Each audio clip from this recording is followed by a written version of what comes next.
এতক্ষণে আমরা খুব সুন্দর করে বাংলার নব্য লেখকদিগের প্রতি নিবেদন এই গদ্যটা কমপ্লিট করলাম। এবার আমরা শুরু করব কবিগুরু রবীন্দ্রনাথ ঠাকুরের একটা অনবদ্য সৃষ্টি অপরিচিতা গদ্য। তো রবীন্দ্রনাথ আসলেই একজন লিজেন্ড ছিলেন। তুমি চিন্তা করো, তিনি একাধারে ঔপন্যাসিক ছিলেন, নাট্যকার ছিলেন, সঙ্গীত শিল্পী ছিলেন, বাংলা ছোট গল্পের শ্রেষ্ঠ শিল্পী ছিলেন। তোমরা যদি গল্পগুচ্ছ পড়ে থাকো তাহলে কিন্তু আইডেন্টিফাই করতে পারবা। এছাড়াও কিন্তু তিনি অভিনয় শিল্পী ছিলেন, তাছাড়াও শিক্ষা চিন্তা করেছেন, রাজনীতিবিদ, সংস্কারক।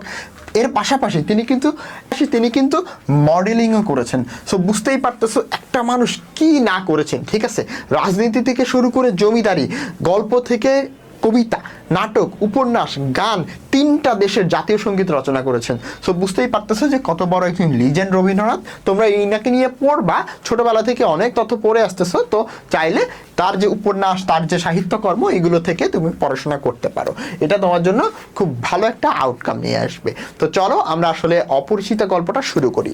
তুমি একবার চিন্তা করো, 1901 থেকে 1940 এই সময়টাকে বলা হয় সাহিত্যের রবীন্দ্র যুগ, অর্থাৎ রবীন্দ্র যুগ, হ্যাঁ, সাহিত্যের। তো এই সময়ে দাঁড়িয়ে ভারতীয় উপমহাদেশের যে অবস্থা, অর্থাৎ পুরুষতান্ত্রিক একটা ডোমিনেটিভ ভাব, তাই না? সেই সময় দাঁড়িয়ে রবীন্দ্রনাথ এমন একটা চরিত্র সৃষ্টি করলেন বা এমন একটা গল্প সৃষ্টি করলেন যেখানে বিয়ের আসর থেকে নারী পক্ষ বা কনে পক্ষ পাত্রপক্ষকে রিজেক্ট করে দেয়। কেন? কারণ হচ্ছে যৌতুক চাওয়া বা হচ্ছে যৌতুক নিয়ে বাড়াবাড়ি করার কারণে।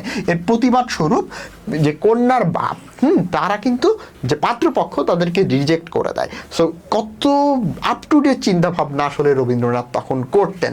তো গল্পটা যদি আমি একটু আগে সামারি করি তাহলে তোমাদের প্রত্যেকটা লাইন বাই লাইন বুঝতে সুবিধা হবে।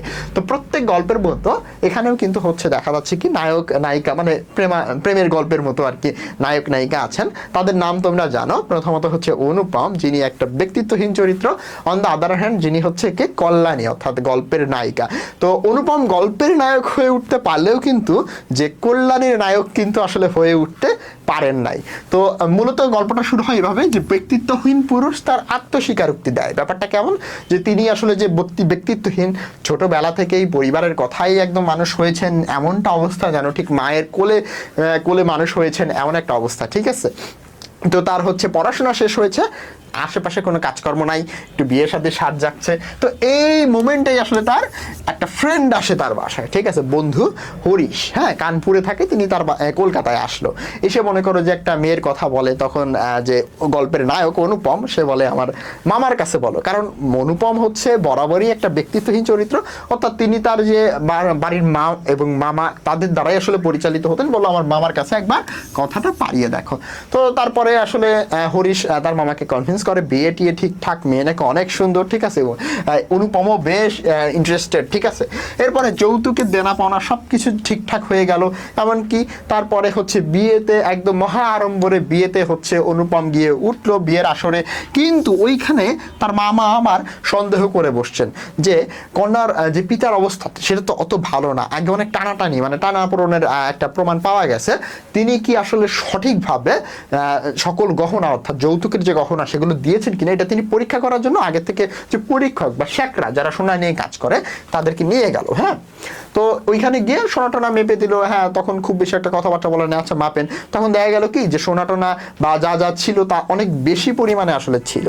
যা কথা হয়েছিল তার থেকে অনেক বেশি দামে, মানে গুণের সবগুলো থেকেই দেখা যাচ্ছে যে যা চেয়েছে তার থেকে অনেক বেশি।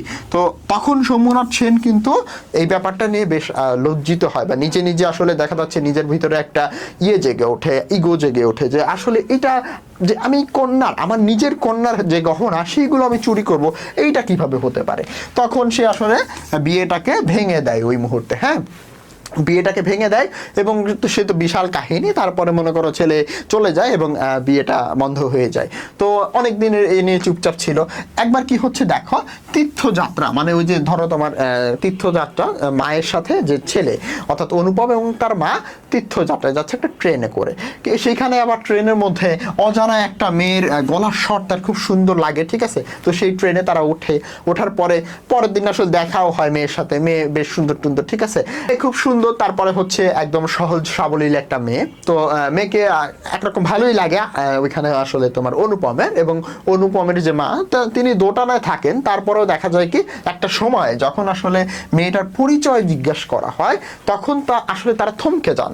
তারা আসলে জানতে পারেন যে এই মেয়েটা হচ্ছে কোন মেয়েটা, এই মেয়েটা হচ্ছে তোমার ওই যে বিয়ে ভেঙে গেছিল কল্যাণী, ওই মেয়েটাই হচ্ছে সেই মেয়েটা। তখন আসলে অনুপমের আসলে চৈতন্যোদয় হয় যে না, আসলে এখন তিনি বুঝতে পারেন যে আমাকে ওই রকম ব্যক্তিত্বহীন থাকলে কিন্তু হবে না, বা তিনি মোটামুটি ওই যে পারিবারিক একটা বাধা ধরা যে একটা স্টিডি একটা ব্যাপার, ওইখান থেকে কিন্তু বেরিয়ে এসে নতুনভাবে চিন্তা করতে শুরু করে।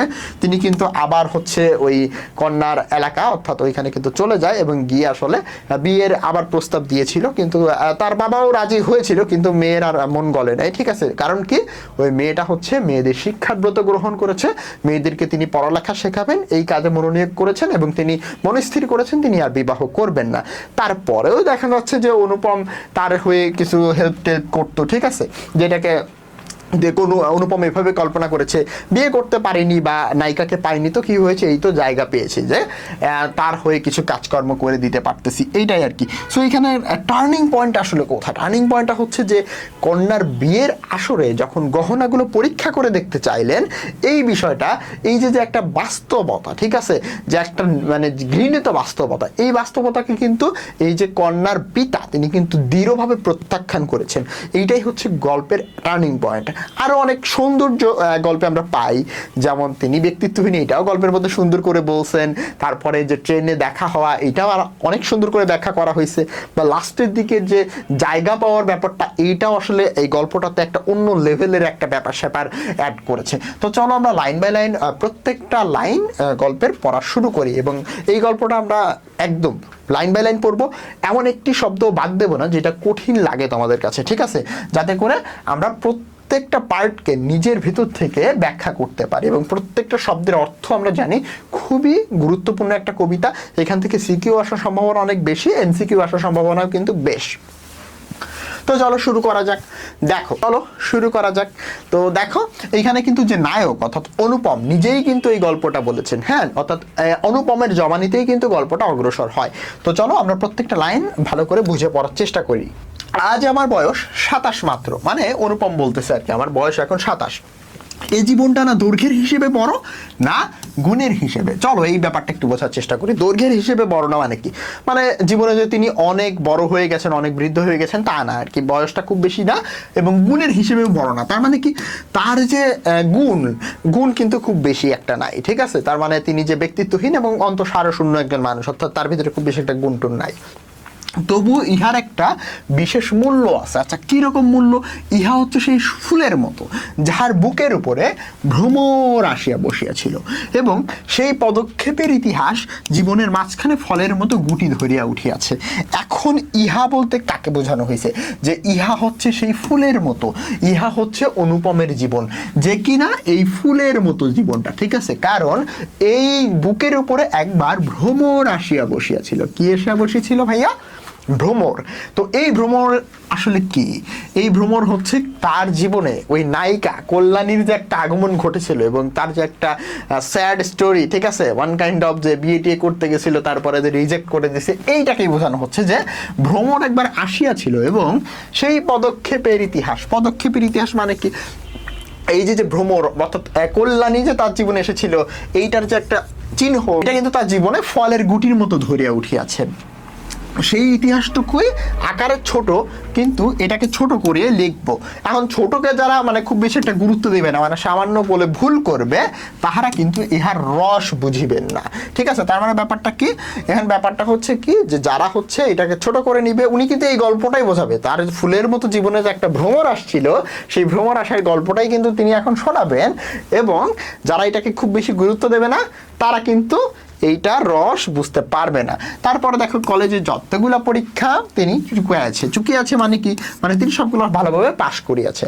ছেলেবেলায় আমার সুন্দর চেহারা লইয়া পণ্ডিত মহাশয় আমাকে শিমুল ফুল ও মাকাল ফলের সহিত তুলনা করিয়া বিদ্রুপ করিবার সুযোগ পাইয়াছিলেন। এইখানে দুইটা কথা বলা হচ্ছে, একটা হচ্ছে শিমুল ফুল আর একটা হচ্ছে মাকাল ফল, এবং বিদ্রুপ আর কারা করেছেন, তারা হচ্ছে পণ্ডিত মশাই। অর্থাৎ তার যে শিক্ষক তারা তাকে শিমুল ফুল বা মাকাল ফলের সহিত তুলনা করেছেন। কেন তুলনা করেছেন? প্রথম হচ্ছে একটা ব্যক্তিত্বহীন চরিত্র এবং তিনি কিন্তু আসলে খুব বেশি একটা গুণের অধিকারী না, দেখতে শুনতে কিন্তু সুন্দর। তো ব্যাপারটা দেখো, এইখানে আমরা দেখতে পাচ্ছি শিমুল ফুল এবং মাকাল ফল। তুমি চিন্তা করো মাকাল ফলটা দেখতে কতটা বিউটিফুল বা কতটা সুন্দর, কিন্তু এর ভেতরে কিন্তু পচা দুর্গন্ধযুক্ত কালো শ্বাস তোমরা দেখতে পাচ্ছ, তাই না? অন দ্য আদার হ্যান্ড শিমুল ফুলও কত সুন্দর, কিন্তু এর কোনো গন্ধ নাই, এটা খুব বেশি একটা কাজে লাগে না। তার মানে অনুপম এমন ছিলেন যে তিনি আসলে দেখতে সুন্দর ছিলেন, কিন্তু তার ভিতরে কিচ্ছু ছিল না, কোনো গুণ ছিল না। এই জন্য পণ্ডিত মহাশয়রা তাকে কি বলতো, যে তুই হচ্ছে মাকাল ফল অথবা শিমুল ফুল, এইটা বলে বিদ্রুপ করতে। বিদ্রুপ মানে ওয়ান কাইন্ড অফ ভ্যাঙাতো, ঠিক আছে, যে তার শিক্ষকেরা এইটা বলতো তাকে, কারণ তার কোনো গুণ ছিল না। এটা কিন্তু 2 নম্বরের প্রশ্নে চলে আসতে পারে সৃজনশীলে। হ্যাঁ, ইহাতে তখন বড় লজ্জা পাইতো কে? গল্পের যে নায়ক অনুপম। কিন্তু বয়স হইয়া এই কথা ভাবিয়াছি, যদি জন্মান্তর থাকে মানে আবার জন্ম থাকে, তবে আমার মুখে এইরূপ স্বরূপ এবং পণ্ডিত মহাশয়ের মুখে এরকম বিদ্রুপ। স্বরূপ মানে কি? এইরকম সুন্দর চেহারা যেন পরের জন্মেও আমার হয়, এবং পণ্ডিত মহাশয়দের জন্য এইরকম বিদ্রুপ, অর্থাৎ কি তারা যেন এইরকম আবার ভেঙায়, কোনো সমস্যা নাই। তার মানে তিনি কিন্তু ওইটা নিয়ে খুশি ছিলেন যে আমি সুন্দর চেহারা, ইটস এনাফ, ঠিক আছে, ওকে।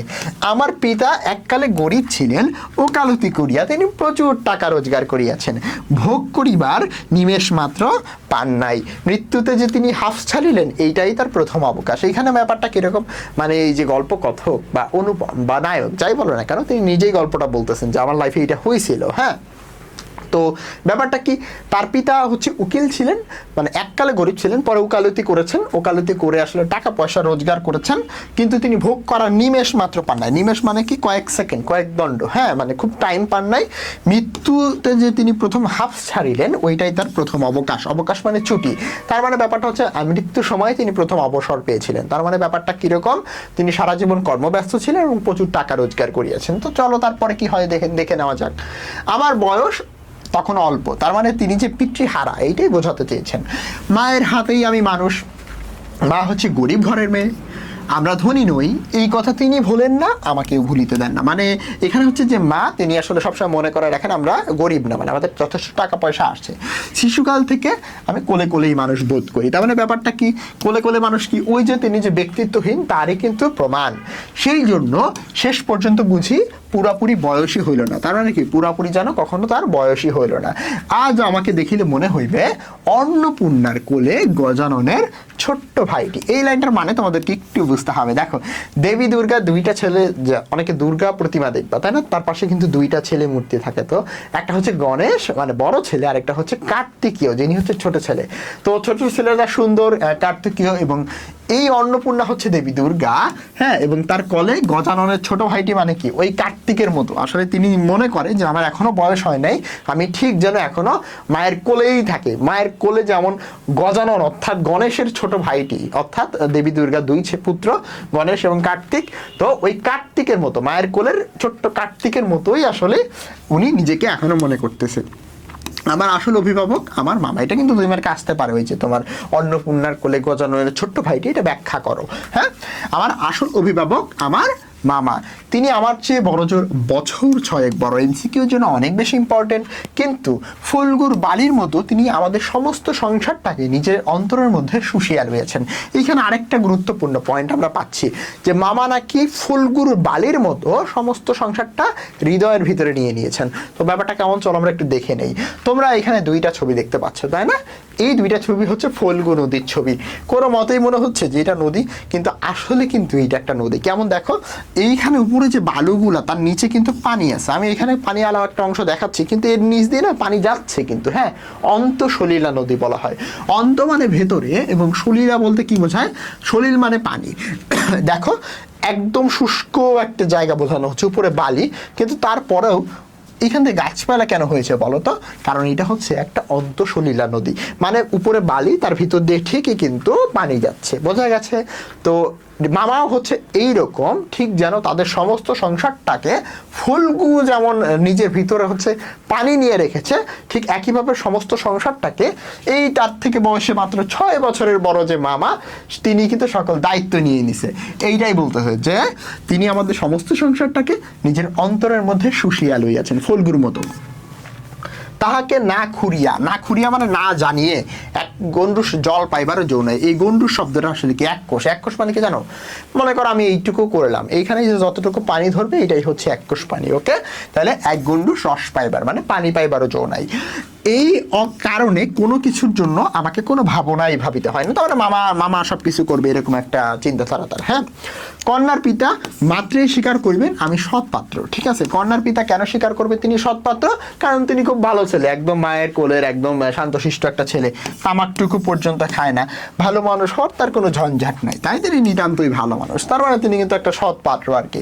মাতার আদেশ মানিয়া চলিবার ক্ষমতা আমার আছে, বস্তুত না মানিবার ক্ষমতা আমার নাই। তার মানে কি, নিজের যা যা একটা ব্যক্তিত্বহীন অবস্থা এবং মাতার আদেশ তো মানা ভালো, কিন্তু উনি হচ্ছে এক ধরনের অন্যরকম ব্যাপার স্যাপার, যে আসলে একদম মানে বলতে গেলে তার ভিতরে নিজের ভিতরে কিছুই নাই এরকম একটা। হ্যাঁ, অন্তপুরের শাসনে চলিবার মতো করিয়েই আমি প্রস্তুত হইয়াছি। অন্তপুরের শাসন বলতে কি? অন্তপুরের শাসন হচ্ছে এই যে বউ বা স্ত্রী বা এই যে ঘরে যারা থাকেন মানে স্বাভাবিকভাবে তাদের যে একটা শাসন, তাদের কথায় ওঠা বসা, এইটাকে বলা হচ্ছে অন্তপুরের শাসনে চলিবার মতো করিয়াই আমি প্রস্তুত হইয়াছি। যদি কোনো কন্যা স্বয়ংবরা হন তবে এই সুলক্ষণটি স্মরণ রাখিবেন। তার মানে কি, কোনো মেয়ে যদি হচ্ছে নিজের স্বামীকে নিজেই বেছে নিতে যায় তখন এইটা কিন্তু একটু মনে রাখেন যে আমি কিন্তু অন্তপুরের শাসনে চলিবার মতো করিয়াই বড় হয়েছে। মানে কি, মানে তিনি বউ বা ঘরের যিনি কাজকর্ম করবেন অর্থাৎ বউ অথবা তার মা, এদের কথায় মানে যে চলাফেরা, এই ক্ষেত্রে তিনি কোনো সমস্যা নাই এরকম একটা ব্যাপার স্যাপার। হ্যাঁ, অনেক বড় ঘর হইতে আমার সম্বন্ধ আসিয়াছিল, কিন্তু মামা যিনি আমাদের ভাগ্য দেবতার প্রধান এজেন্ট, মানে কেমন, মানে তাদের সবকিছু যেহেতু মামা নির্ধারণ করতো, এই জন্য আসলে বলা হচ্ছে যে মামা হচ্ছে তাদের ভাগ্য দেবতার প্রধান এজেন্ট। ওকে, আচ্ছা, বিবাহ সম্বন্ধে তার একটা বিশেষ মত ছিল, ধনীর কন্যা তার পছন্দ নয়, আমাদের ঘরে যে মেয়ে আসিবে সে মাথা হেট করিয়া আসিবে, এইটাই তিনি চান। অথচ টাকার প্রতি আসক্তি তার অস্থিমজ্জায় জড়িত। অস্থিমজ্জা বলতে বোঝো তো, হাড়ের ভিতরে যে তোমরা অনেক সময় চিকেন খাও না, KFC, ওইটার ভিতরে লাল লাল একটা ব্যাপার দেখছো না, অনেক সময় লাল একটা ভিতরে হাড়ের ভিতরে থাকে, ওইটাকে বলা হয় অস্থিমজ্জা, বুঝছো? যেখান থেকে কি রক্তকণিকা তৈরি হয়। তো যাই হোক, এইটুকু বায়োলজির পড়াশোনা, এটা আমরা বাদ দিই। অস্থিমজ্জায় জড়িত, টাকার প্রতি তার লোভ আছে। কিন্তু দেখো কি অদ্ভুত চিন্তাধারা, মামা চিন্তা করতেছে কি যে আমি গরিবের ঘরের মেয়ে আনবো, কিন্তু সে আমার টাকা পয়সাও দেবে। ঠিক আছে, মানে আমার ঘরে এসে মাথা হেট করে, মাথা নিচু করে থাকবে, কি ধরনের চিন্তা ভাবনা। যাই হোক, তিনি এমন বেয়াই চান যার টাকা নাই অথচ সে টাকা দিতে কসুর করিবে না। কসুর করা মানে আসলে দেরি করবে না। যাই হোক, শোষণ করা চলিবে, অথচ বাড়িতে যদি আসি গুড়গুড়ির পরিবর্তে বাধা হুকায় তামাক দিলে নালিশ খাটিবে না। ব্যাপারটা কেমন একটু চিন্তা করো। একটা হচ্ছে পিতলের, মনে করো যে তামাক বা যে ধূমপান করার একটা যন্ত্র, সেটাকে বলা হয় গুড়গুড়ি। আর হচ্ছে বাধা হুকা বলতে তোমরা অনেকে দেখে থাকবা, নারিকেলের তৈরি হচ্ছে, নারিকেলের খোবলা দিয়ে এরকম তামাক সেবন করার একটা যন্ত্র বিশেষ। এটা হচ্ছে একটু দামি। হ্যাঁ, যেটা মনে করো যে তোমরা, ব্যাপারটা কেন আমি তোমার বলি, মেহমান আসলে দেখবা কি মা চাচিরা কি করে, কাচের প্লেট নিয়ে আসে না, ঠিক এমনই ওইটা হচ্ছে কাচের প্লেটের মতো এক ধরনের তামাক সেবনের যন্ত্র। অন দ্য আদার হ্যান্ড, এটা হচ্ছে তোমরা স্টিল বা প্লাস্টিক যেটা খাও সবসময়, ঠিক সেরকম হচ্ছে বাধা হুকা। তো আশা করি এখন বুঝছো, তাই না, যে বাড়িতে আসলে গুড়গুড়ির পরিবর্তে বাধা হুকায় তামাক দিলে নালিশ খাটিবে না। ওকে, আমার বন্ধু হরি, তিনি কিন্তু একটা ইম্পর্টেন্ট চরিত্র এখানে। হ্যাঁ, কানপুরে কাজ করে, এটা হচ্ছে ভারতের একটা অঞ্চল। তো সে ছুটিতে কলিকাতায় আসিয়া আমার মন উতলা করিয়া দিল। মানে ছুটিতে আসলে এই যে তোমার অনুপম তার বাসায় তার ফ্রেন্ড হরিশ আসছে। ওকে, কিভাবে আসলে মন উতলা করলো দেখো। সে বলিল, ওহে মেয়ে যদি বলো, একটা খাসা মেয়ে আছে, কিছুদিন পূর্বেই MA পাশ করিয়াছে। হ্যাঁ, তিনি কিন্তু MA পাশ করেছে। সামনে যতদূর পর্যন্ত দৃষ্টি চলে ছুটি ধুধু করিতেছে, মানে কি তার কোনো কাজ নাই, পরীক্ষা নাই। উমেদারি মানে কি, বিষয় সম্পত্তি দেখার যে দায়িত্বটা এইটা। হ্যাঁ, উমেদারি নাই, চাকরি নাই, চাকরি খোঁজার যে ব্যাপার স্যাপার এগুলো নাই। উমেদারি বলতে বোঝানো হয় চাকরি বাকরির জন্য যে একটা ধরনা দেওয়া হয় এইটা। নিজের বিষয় দেখিবারও চিন্তা নাই, শিক্ষা নাই, ইচ্ছাও নাই। থাকিবার মধ্যে ভিতরে আছেন মা আর বাহিরে আছেন মামা। তার মানে কি, তিনি মা এবং মামাকে নিয়ে সুখের সংসারের একদম কোনো কাজকর্ম করে না এমন একটা ছেলে, এটাই মূলত বোঝানো হয়েছে। ক্লিয়ার? এই অবকাশের মরুভূমির মধ্যে আমার হৃদয় তখন বিশ্বব্যাপী নারী রূপের মরীচিকা দেখিতেছিল। ব্যাপারটা কিরকম, চারিদিকে এমন একটা ব্যাপার যে তার অবসরের মরুভূমি, মানে ছুটি একদম ধুধু করতেছে মরুভূমির মতো, যেদিকেই তাকাই শুধু আমার কোনো কাজ নাই, ছুটি আর ছুটি। এর মধ্যে তার হৃদয়, মানে এই যে মনে করো যে হৃদয়, আচ্ছা হৃদয় এইভাবে হার্ট দেও না, আসলে হৃদয় কিন্তু আসলে এইরকম আকৃতি, ঠিক আছে, কিছুটা এইরকম আকৃতি, হ্যাঁ এই যে এরকম আকৃতি, হ্যাঁ। তো এই দুইটা হৃদয় মিলিয়ে আসলে এই হার্ট শেপটা হয়। যাই হোক, এটা কি তোমরা জানো কি না জানি না। তাহলে এই অবকাশের মরুভূমির মধ্যে আমার হৃদয় তখন বিশ্বব্যাপী নারী রূপের মরিচিকা দেখিতেছিল। তার মানে কি, তার হৃদয়ে বয়স তো হয়েছে 27 কি আর কম নাকি। সো মনে একটু নারী নারী ভাব, হ্যাঁ একটু বিয়ে শাদী করতে পারলে ভালো হয়, বা একটা প্রেম ট্রেম মানে মেয়েদের প্রতি একটা ব্যাপার স্যাপার বোধ হইতো আর কি, এটা আর বললাম না। হ্যাঁ, বিশ্বব্যাপী নারী রূপের মরিচিকা দেখিতেছিল। আকাশে তাহার দৃষ্টি, বাতাসে তাহার নিঃশ্বাস, তরু মর্মরে তাহার গোপন কথা। আচ্ছা, মানে আকাশে তাহার দৃষ্টি বলতে কি, এই যে যে অনুপমের হৃদয়ে যে নারী নারী একটা ভাব ছিল, তো সেটা হচ্ছে আকাশে সুন্দর করে তাকায় সে, মানে এগুলো সাহিত্যিক অলংকার আর কি। হ্যাঁ, এই যে বাতাসে তাহার নিঃশ্বাস, তরু মর্মরে তাহার গোপন কথা, মানে তরু মর্মর বলতে বোঝায় ঘাসের মধ্যে তার গোপন কথা যেন ফিস ফিস করে তার হৃদয় আসলে বলতে চায় যে আমার হৃদয়ে এখন নারী দরকার। হ্যাঁ, এরকম একটা ব্যাপার স্যাপার। এমন সময় হরিশ আসিয়া বলিল, মেয়ে যদি বলো তবে। আরে বাবা, এই কথা শুনে তো মনে করো যে অনুপম সে তো একদম ওরে বাবা মন মে লাড্ডু ফুটা না কি একটা আছে না, ওইটা তো তার মধ্যে হয়ে গেছে। মেয়ে নাকি খাসা মেয়ে, মানে কি খুবই সুন্দর। আমার শরীর মন বসন্ত বাতাসে বকুল বনের নবপল্লব রাশির মতো কাঁপিতে কাঁপিতে আলো ছায়া বুনিতে লাগিল। বা ভীষণ রোমান্টিক কিন্তু। দেখো, বসন্ত বাতাসের বকুল বনের নতুন পাতা নবপল্লবের মতো কাঁপিতে কাঁপিতে আলো ছায়া বুনিতে লাগিল। আলো ছায়া বোনা বলতে এখানে কি বুঝাইছে বলো তো? মানে ওই যে যখন তার ফ্রেন্ড বললো ভাই মেয়ে আছে খুব সুন্দর খাসা, ঠিক আছে, তখন তার হৃদয় আসলে চিন্তা করতে শুরু করলো কেমন মেয়ে, সে আলো ছায়া বুনিতে লাগিল। কল্পনার আলো ছায়া, বুঝতে পারছো, কল্পনার আলো ছায়া। হরিশ মানুষটা ছিল রসিক, রস দিয়ে বর্ণনা করিবার শক্তি তাহার ছিল। ব্যাপারটা কেমন, হরিশ আসলে রসিক ছিল, রস দিয়ে বর্ণনা করতে পারতো, মানে কি বেশ অলংকার দিয়ে মাখিয়ে টাখিয়ে খুব সুন্দর করে ব্যাখ্যা করার শক্তি তাহার ছিল। আমার মন ছিল উতলা বা তৃষার্ত। ওকে, তৃষার্ত, এই তৃষ্ণা কিসের তৃষ্ণা? হৃদয়ের তৃষ্ণা। হ্যাঁ, মানে ভালোবাসার জন্য তৃষ্ণা, ঠিক আছে, এই তৃষ্ণা হচ্ছে প্রেম লাভের তৃষ্ণা, হ্যাঁ বিবাহের তৃষ্ণা। তো যাই হোক না কেন, আমি হরিশকে বলিলাম একবার মামার কাছে কথাটা পারিয়া দেখো। পারিয়া দেখো মানে একটু বলে দেখো আর কি। হ্যাঁ, হরিশ আসর জমাইতে অদ্বিতীয়, মানে কি হরিশ হচ্ছে আসর জমাইতে খুব পটু, মানে গল্পের যে একটা জমজমাট অবস্থা তৈরি করতে তিনি পারে, তাই সর্বত্রই তাহার খাতির। মামাও তাহাকে পাইলে ছাড়িতে চান না, মানে তার সাথে গল্প গুজব করবেন। কথাটা তার বৈঠকে উঠিল। বৈঠক মানে তার যে বসে গল্প টল্প করো ওইটাকে বলা হচ্ছে বৈঠক। হ্যাঁ, মেয়ের চেয়ে মেয়ের বাপের খবরটাই তাহার কাছে বেশি গুরুতর। তার মানে মেয়ের যে মানে ছেলের যে মামা, তার কাছে আসলে মেয়ের বাপের খবরটা বেশি ইম্পর্টেন্ট। বাবার অবস্থা তিনি যেমনটা চান তেমনটি। মানে এককালে ইহাদের বংশে লক্ষ্মীর মঙ্গল ঘট। লক্ষ্মীর মঙ্গল ঘট কোনটা? এরকম মাটির ব্যাংকে টাকা জমাইছো তোমরা কখনো? এরকম মাটির ব্যাংকে, মানে আমি তো আঁকাইতে পারি না সুন্দর, এই দেখো এরকম এরকম থাকে না, এখানে একটা পয়সা এরকম মনে করো ওই ফুটার ভিতরে দিয়ে দিয়ে দিয়ে দিয়ে টাকা পয়সা এরকম রাখা যায়, ওইটাকে বলা হয় লক্ষ্মীর মঙ্গল ঘট। হ্যাঁ, যেটা হচ্ছে লক্ষ্মী প্রতিমা, মানে ধন সম্পদের দেবী, তার আশেপাশেই রাখা হয় ব্যাংক। হ্যাঁ, তো ওই এক সময় তাদের লক্ষ্মীর মঙ্গল ঘট ভরা ছিল, এখন তা শূন্য বলিলেই হয়। মানে তাদের অবস্থা এখন খুব বেশি একটা ভালো না, মেয়ের যে বাপ তার অবস্থা আর কি, ঠিক আছে, অথচ তলায় সামান্য কিছু বাকি আছে। তার মানে কি এখনো অল্প কিছু সম্পদ তাদের আছে। দেশে বংশমর্যাদা রাখিয়া চলা সম্ভব নয় বলিয়া ইনি ভারতের পশ্চিম অংশে গিয়া বসবাস করিতেছেন। সেখানে গরিব গৃহস্থের মতোই তারা থাকেন। একটা মেয়ে ছাড়া আর তার কেউ নাই, বাবা আর মেয়ে, তাদের কিন্তু মাও নেই আর কি, মা ছাড়া একটা মেয়ে, ঠিক আছে। তো অবস্থা তো বুঝলাম যে মেয়ের অবস্থা কেমন। সুতরাং তাহারই পশ্চাতে লক্ষ্মীর মঙ্গল ঘটটি একেবারে উপর করিয়া দিতে দ্বিধা হইবে না। ব্যাপারটা কেমন, মানে ওই যা টাকা পয়সা আছে ওইটা একদম উপর করে দিয়ে দিবে যা হোক মেয়ের পিছনে, কারণ মেয়ে ছাড়া তার আর কোনো ছেলে টেলে নাই। মামা এইসব শুনে একটু উনি লোভিষ্ঠ টাইপের লোক ছিল, তো টাকার প্রতি লোভ তার অস্থিমজ্জায় জর্জরিত, তাই না, এরকম তো আমরা পড়লাম। এইসব ভালো কথা, কিন্তু মেয়ের বয়স যে 15। আরে তোমরা চিন্তা করতেছো, হ্যাঁ এখনকার কালে মানে 15 বছর বয়সের একটা মেয়ে কিছুই বোঝে না, অনেক কিছু বোঝে, কিন্তু তোমার বাবা মার কাছে তোমরা কিছুই বোঝো না আর কি, বয়স হয় না। হ্যাঁ, কিন্তু তখনকার সময় 15 বলতে ওরে বাবা 15 বছর হয়ে গেছে মেয়ের, তো এখনো বিবাহ কেন হয় নাই, ঠিক আছে, তখন 10, 12, 11, 12, 13 এরকম সময় কিন্তু বিয়ে টিয়ে হয়ে যাইতো। তাই শুনিয়া মামার মন ভার হলো, এত বয়স কেন, বংশে কোনো দোষ নাই তো, মানে কি বংশ ভালো তো, নাহলে তুমি এতদিন বিয়ে থাকার মানে অবিবাহিত থাকার কথা না। না, বংশে দোষ নাই, বাপ কোথাও তার যোগ্য বর খুঁজিয়া পান না, মানে বাপ তার যোগ্য বর খুঁজে পায় না। একে তো বরের হাট মহার্ঘ, এখানে একটু বুঝতে হবে মহার্ঘ মানে কি, অনেক কিছু দিতে হয়। অর্ঘ মানে যা কিছু দেওয়া হয়, ধরো পূজার সময় ধরো তোমার হচ্ছে কি দেওয়া হয়, বিভিন্ন ফল টল এগুলো নিবেদন করা হয়, ওগুলোকে বলা হয় অর্ঘ। তাহলে মহার্ঘ মানে কি, বিয়ে দিতে হলে যে যৌতুক টৌতুক দিতে হয়, এটাকে বলতেছে বরের হাট মহা অর্ঘ, মানে অনেক কিছু মালপত্র যৌতুক এগুলো দিতে হয়। তারপরে ধনুক ভাঙা পণ, ধনুক ভাঙা মানে কঠিন একটা ব্যাপার স্যাপার, ঠিক আছে।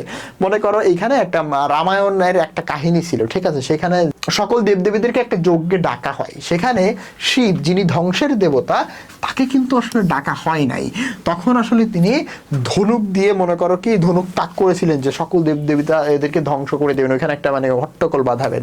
তো পরে তাদেরকে কনভিন্স করতে পারছিল, মানে তার যে স্ত্রী সতী তিনি আসলে ওইখানে গেছিলেন দেবী, তারপরে সেখানে শিবের অপমান সহ্য করতে না পেরে তিনি আসলে আত্মহত্যা করেন, এরকম একটা ব্যাপার স্যাপার। তো তখন দেখা যাচ্ছে কি এই যে শিব ক্ষিপ্ত হয়ে আসলে ধনুক তাক করেন, ঠিক আছে। পরবর্তীতে সকল দেবতারা এই শিবকে যজ্ঞ করতে শুরু করেন, শিবের প্রশংসা করতে শুরু করেন।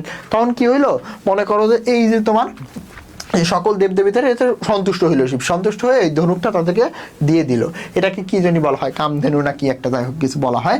তাহলে এই যে ধনুক, এই ধনুকটা হচ্ছে বেশ কঠিন একটা ব্যাপার স্যাপার, কারণ ওইটাকে কিন্তু সহজে কেউ ভাঙতে টাঙতে পারতো না, ঠিক আছে। তারপরে এই যে তোমার কোন এক ঋষি, প্রজাপতি ঋষি, ঠিক আছে, তিনি হচ্ছে বললেন তার মেয়ে হচ্ছে সীতা, সম্ভবত হ্যাঁ সীতা।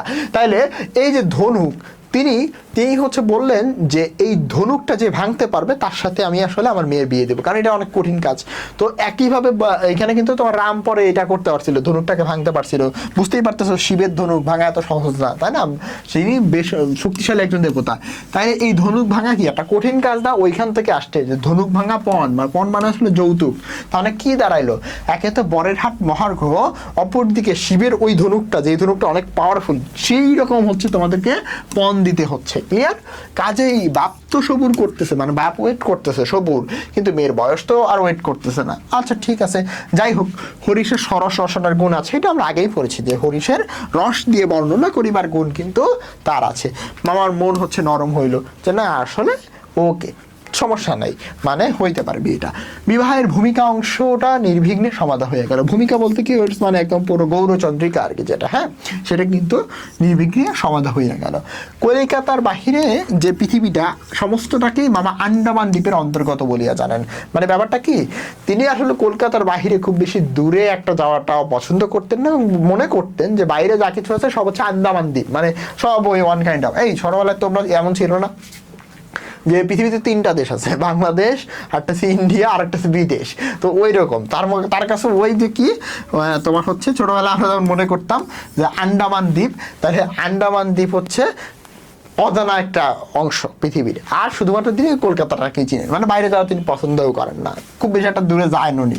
জীবনে একবার তিনি বিশেষ কাজে কোন্নগর পর্যন্ত গিয়েছিলেন, মানে হাইস্ট অত দূর পর্যন্ত গিয়েছিলেন, কোন্নগর একটা অঞ্চল। হ্যাঁ, মামা যদি মনু হইতেন, মনু মানে কি এই যে ধর্মগ্রন্থ লেখা বা মুনি ঋষি বা যারা হচ্ছে নিয়ম প্রণেতা এরকম হইতেন, তিনি হাবড়ার পুল পার হওয়াটাকে, মানে কি হাবড়ার পুলের ওই পারে যাওয়াটাকে, হ্যাঁ কি তিনি তার সংহিতায়, মানে কোথায় তার বইতে একেবারে নিষেধ করিয়া দিতেন। মানে কি মামা খুব বেশি একটা দূরে টুরে যাওয়া পছন্দ করে না, দ্যাট ইজ দ্য ফ্যাক্ট। মনের মধ্যে ইচ্ছা ছিল নিজের চোখে মেয়ে দেখিয়া আসিব, সাহস করিবার প্রস্তাব করি, মানে সাহস করিয়া প্রস্তাব করিতে পারিলাম না। ব্যাপারটা কি, মানে অনুপম এই বেটা এমন একটা অবস্থা, ঠিক আছে, যে বাপ আর মা যা বলবে তাই, মানে আমার বিয়ে ঠিক হয়েছে, আমি এখনো মেয়েটাকে দেখলাম না, না দেখেই আমার সাথে তার বিয়ে হয়ে যাবে। তো ব্যাপারটা চিন্তা করতে পারতেছো যে কতটা ডেঞ্জারাস, এবং তারও কিন্তু খুব বেশি একটা ব্যক্তিত্ব ছিল না, এখান থেকেও কিন্তু প্রমাণিত হয়। কন্যাকে আশীর্বাদ করিবার জন্য যাহাকে পাঠানো হইল সে আমাদের বিনোদন, মানে তার একটা কাজিনকে আসলে পাঠানো হইলো কন্যাকে আশীর্বাদ করে, মানে একদম দেখে দেখে আসো। হ্যাঁ, তো আমার পিস্তুত ভাই, অর্থাৎ কি তার একটা কাজিন, মানে তোমার পিস্তুত বলতে বাপের বোনের ছেলে, তাহার মতো রুচি এবং দক্ষতার উপরে আমি 16 আনা নির্ভর করিতে পারি। তার মানে কি, তার যে রুচি, তার যে দক্ষতা, তার উপরে তিনি পুরোপুরি নির্ভর করতে পারেন, মানে তিনি যদি বলে যে ভালো তাহলে ভালো। দেখো বিনু দাদা ফিরিয়া আসিয়া বলিলেন, মন্দ নয় হে, খাঁটি শোনা বটে। বিনু দাদার ভাষাটা অত্যন্ত আট। কেন অত্যন্ত আট? কারণ তিনি খুব সহজে কাহারও প্রশংসা করিতে চান না। মনে হয় যেখানে আমরা বলি যে বাহ চমৎকার, তিনি বলো চলে, এরকম দেখো যেখানে আমরা বলি চমৎকার, তিনি বলেন চলনসই মানে চলে। অতএব বুঝিলাম আমার ভাগ্যে প্রজাপতির সাথে পঞ্চস্বরের কোনো বিরোধ নাই। এই অংশটা তোমাদেরকে একটু ভালো করে বুঝতে হবে। প্রজাপতি হচ্ছে কি, যিনি হচ্ছে বিবাহের দেবতা, এবং পঞ্চস্বর হচ্ছে প্রেমের দেবতা। এখন প্রেমটা কোথা থেকে আসলো, তোমাদের মনে একটা কোশ্চেন আসতে পারে। ওই যে আলো ছায়া বুনিতে লাগলো মেয়েটার কথা শুনেই, মানে হৃদয়ের আলো ছায়া বুনতে লাগলো, বুঝছে, মানে তখন সে না দেখেই কিন্তু ভালোবেসে ফেলছে। এবং এই প্রজাপতি বিয়ের দেবতা এবং প্রেমের দেবতা, যিনি হচ্ছে পঞ্চস্বর, ঠিক আছে। তাইলে এই বিয়ে আর প্রেম, এই দুই দেবতার মধ্যে কোনো যখন সমস্যা হবে না, তখনই তো তোমার গার্লফ্রেন্ডের সাথে যে বয়ফ্রেন্ড তার বিয়েটা হবে, তাই না? তো ঠিক এরকম যে বিয়ের দেবতাও খুশি, প্রেমের দেবতাও খুশি, দুইজন প্যাচ আপ করে একদম সুন্দর একটা ব্যাপার স্যাপার, হ্যাঁ, না ওকে বিয়ে হোক। তো ওই রকম আর কি, যে প্রজাপতির সাথে পঞ্চস্বরের কোনো বিরোধ নাই। তো এটা ব্যাখ্যা আসতে পারে, কিন্তু বলা বাহুল্য বিবাহ উপলক্ষে কন্যা পক্ষকেই কলিকাতায় আসিতে হইল। কন্যার পিতার নাম কি? শম্ভুনাথ বাবু, ঠিক আছে। এটা তোমরা মনে রাখবা। হরিশকে যে কত বিশ্বাস করেন তার প্রমাণ এই যে বিবাহের কয়েকদিন পূর্বে, এমসিকিউ আসবে কিন্তু, মাত্র 3 দিন পূর্বে তিনি প্রথম এই যে বর তাকে দেখলেন, স্বচক্ষে দেখলেন এবং আশীর্বাদ করিয়া যান। বয়স তার এইটাও আসতে পারে 40-এর কিছু এপারে ওপারে, হ্যাঁ। তার একটু ব্যাখ্যা দিচ্ছে যে তিনি ব্যক্তিরা দেখতে কেমন। চুল কাঁচা, গোফে পাক ধরিতে আরম্ভ করিয়াছে মাত্র, সুপুরুষ বটে, ভিড়ের মধ্যে সকলের আগে মানে চোখ পড়বে, তাকাইলে পরে এরকম একটা চেহারা তার। আশা করি আমাকে দেখে তিনি খুশি হইয়াছিলেন। কেন আশাটা করলো বলো তো? কারণ অনুপম কিন্তু দেখতে সুন্দর ছিল, এটা কিন্তু প্রথমেই আমরা বলছি, তাই না? ওকে, বোঝা শক্ত, কারণ তিনি কিন্তু খুব চুপচাপ গোছের লোক, মানে খুব বেশি কথা টথা বলেন না। যে দুই একটা কথা বলেন তাহাতে পুরা জোর দিয়েও আবার বলেন না, মানে খুব ঠান্ডা টাইপের লোক, হ্যাঁ, কিন্তু গম্ভীর।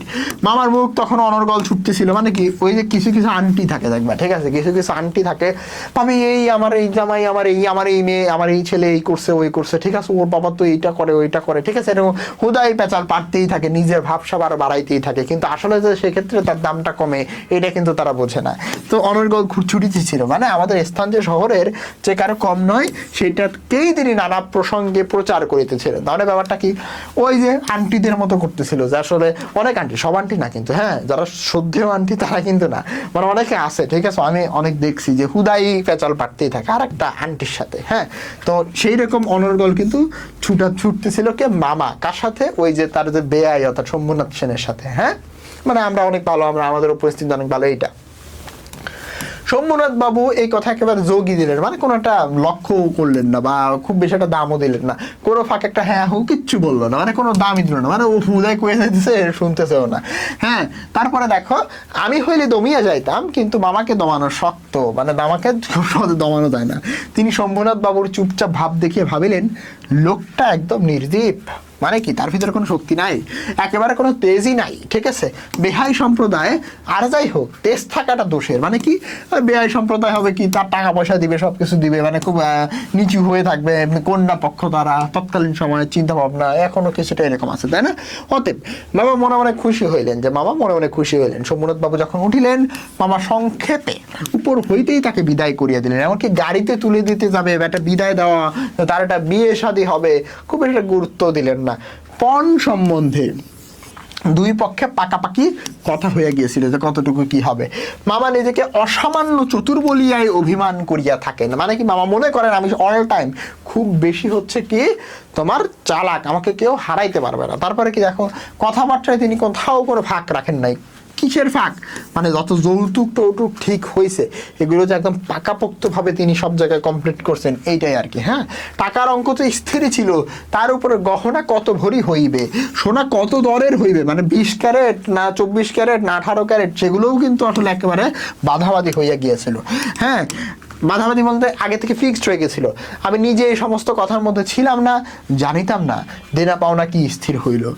মনে মনে জানিতাম এই স্থূল অংশটা, স্থূল মানে বড়, মানে এই স্থূল অংশটা বিবাহের একটা প্রধান অংশ, হ্যাঁ, যে সেই অংশের ভার যার উপরে তিনি এক করাও ঠকিবেন না। মানে এই যে তোমার অনুপম, তারও কনফিডেন্স ছিল যে তার মামা খুব চালাক, তার মামা সহজে ঠকবেন না, মানে তাদের জয় কিন্তু হবেই হবে।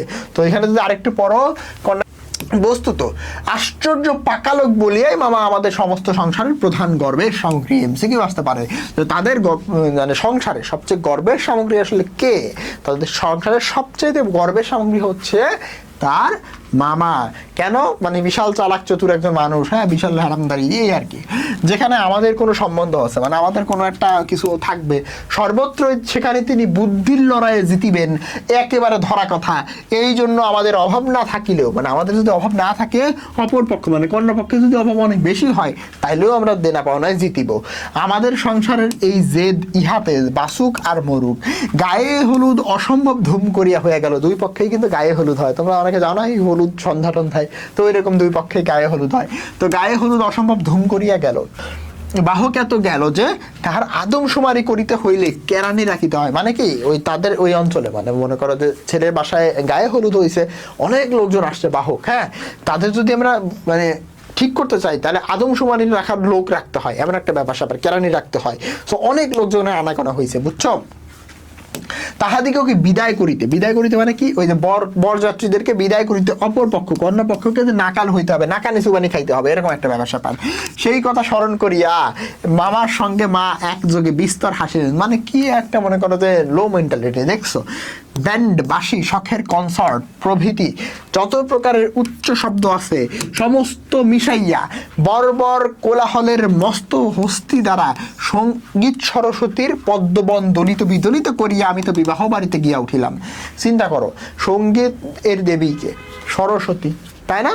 তাহলে এই সরস্বতীর যে পদ্মবন, পদ্মের উপরে যে তিনি থাকবেন, সেই পদ্মবন যেন একদম এত রকমের সাউন্ড, মানে বিয়েতে দেখছো না, এই যে বাঁশি, ব্যান্ড, কনসার্ট, এইসব কিছু লাগানো হয়, রওশন চৌকি, হ্যাঁ, তাহলে এইগুলো আসলে যত প্রকারের উচ্চ শব্দ আছে সেগুলো একই ধারে, মনে করো যে বিশাল বাজনা টাজনা নিয়ে বর্বর একটা কোলাহলের তৈরি হয়েছে, এবং মত্ত হস্তি দ্বারা সঙ্গীত সরস্বতীর পদ্মবন দলিত বিদলিত করিয়া বিবাহ বাড়িতে গিয়ে উঠিলাম। বুঝতে পারতেছো যে ওই দেবী, হ্যাঁ, ওই দেবীর যে পদ্মবন সেটা যেন কাঁপতেছে সাউন্ডের ফলে। হ্যাঁ, কিসের সাউন্ড? ওই যে প্যাপা করে যে বিয়ের সময় বাজে, ওইসব নিয়ে যে তিনি বিয়ে বাড়িতে উঠছেন, হ্যাঁ, সেইটাই কিন্তু ব্যাখ্যা করছে আর কি এখানে।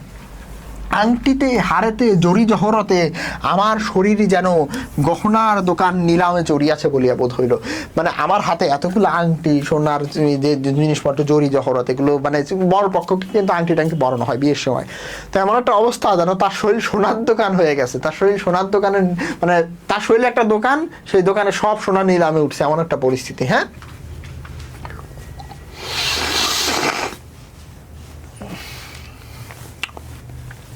তাহাদের ভাবি জামাইয়ের মূল্য কতটা, সেটা যেন কত পরিমাণে সর্বাঙ্গে স্পষ্ট করিয়া লিখিয়া ভাবি শ্বশুরের সঙ্গে মোকাবেলা করিতে চলিয়াছিলাম। ব্যাপারটা কেমন চিন্তা করো। ভাবি মানে কি? হবু। হবু মানে কি, এই যে সামনে হবে আর কি, হ্যাঁ, উঠবি।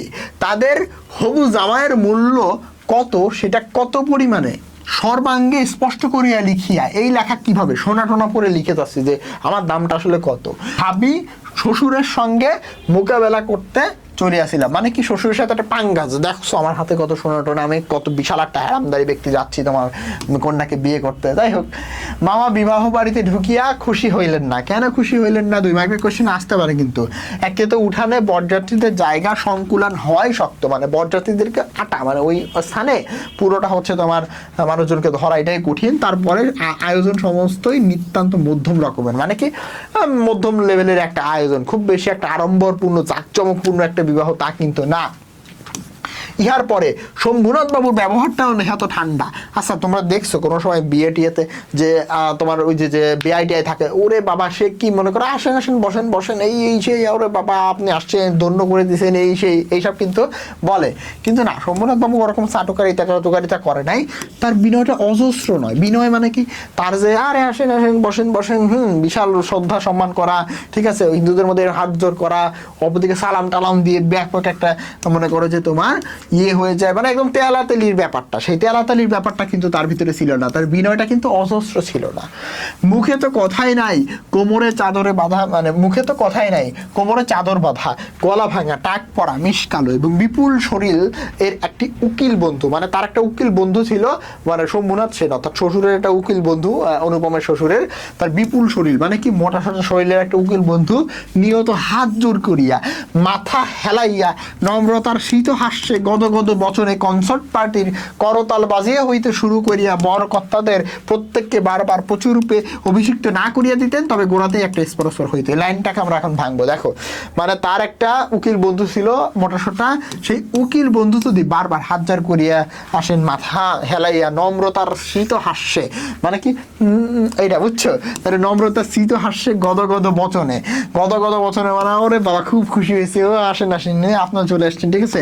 কনসার্ট পার্টির করতাল বাজিয়ে, মানে কি যে ব্যান্ড পার্টির লোক তাদের থেকে শুরু করে বরকর্তা প্রত্যেককে বারবার প্রচুর রূপে, মানে কি অনেক বেশি করে অভিষিক্ত করা মানে ওয়েলকাম করা। যদি ওয়েলকাম না করতেন গোড়াতেই এই বিয়ে থামে যাইতো, হইতো না।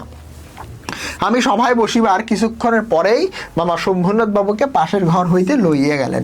আচ্ছা, তাহলে মামা কিন্তু শম্ভুনাথ বাবুকে নিয়ে গেছে কি সভায় বসা, মানে কি বিয়ের আসরে বসার ক্ষেত্রে। কি হইল জানি না, কিছুক্ষণ পরেই শম্ভুনাথ বাবু আসিয়া বলিলেন, বাবাজি একবার এই দিকে আসতে হচ্ছে। শম্ভুনাথ বাবু আবার অনুপমরে ডাকতেছে। ব্যাপারখানা এই, সকলের না হোক কিন্তু কোনো মানুষের জীবনের প্রথম একটা কিছু লক্ষ্য থাকে। আর মামার লক্ষ্যটা কি দেখো, মামার লক্ষ্য হচ্ছে একমাত্র লক্ষ্য যে তিনি কোনো মতে কারো কাছে ঠকিবেন না। তার ভয় যে বিহায় তাকে গহনায় ফাঁকি দিতে পারেন, বিবাহ কার্য যদি শেষ হয়ে যায় তাহলে আর সেই ফাঁকির প্রতিকার চলিবে না, মানে কি আর কোনো ব্যবস্থা হবে না। বাড়ি ভাড়া, সওগাত, লোক বিদায় প্রভৃতি সম্বন্ধে যে এরকম টাকাটারির পরিচয় পাওয়া গেছে, তাহাতে মামা ঠিক করিয়াছিলেন দেওয়া থাওয়া এই সম্বন্ধে এই লোকটার মুখের কথার উপরে কিন্তু ভার করিলে চলিবে না। তাহলে তিনি সন্দেহ করছেন সওগাত মানে কি ওই যে উপহার টুপহার গিফট টিফট এগুলো আর কি। হ্যাঁ, তো সেই জন্য বাড়ির শ্যাকরাকে শুদ্ধ তিনি নিয়ে আসছেন আর কি।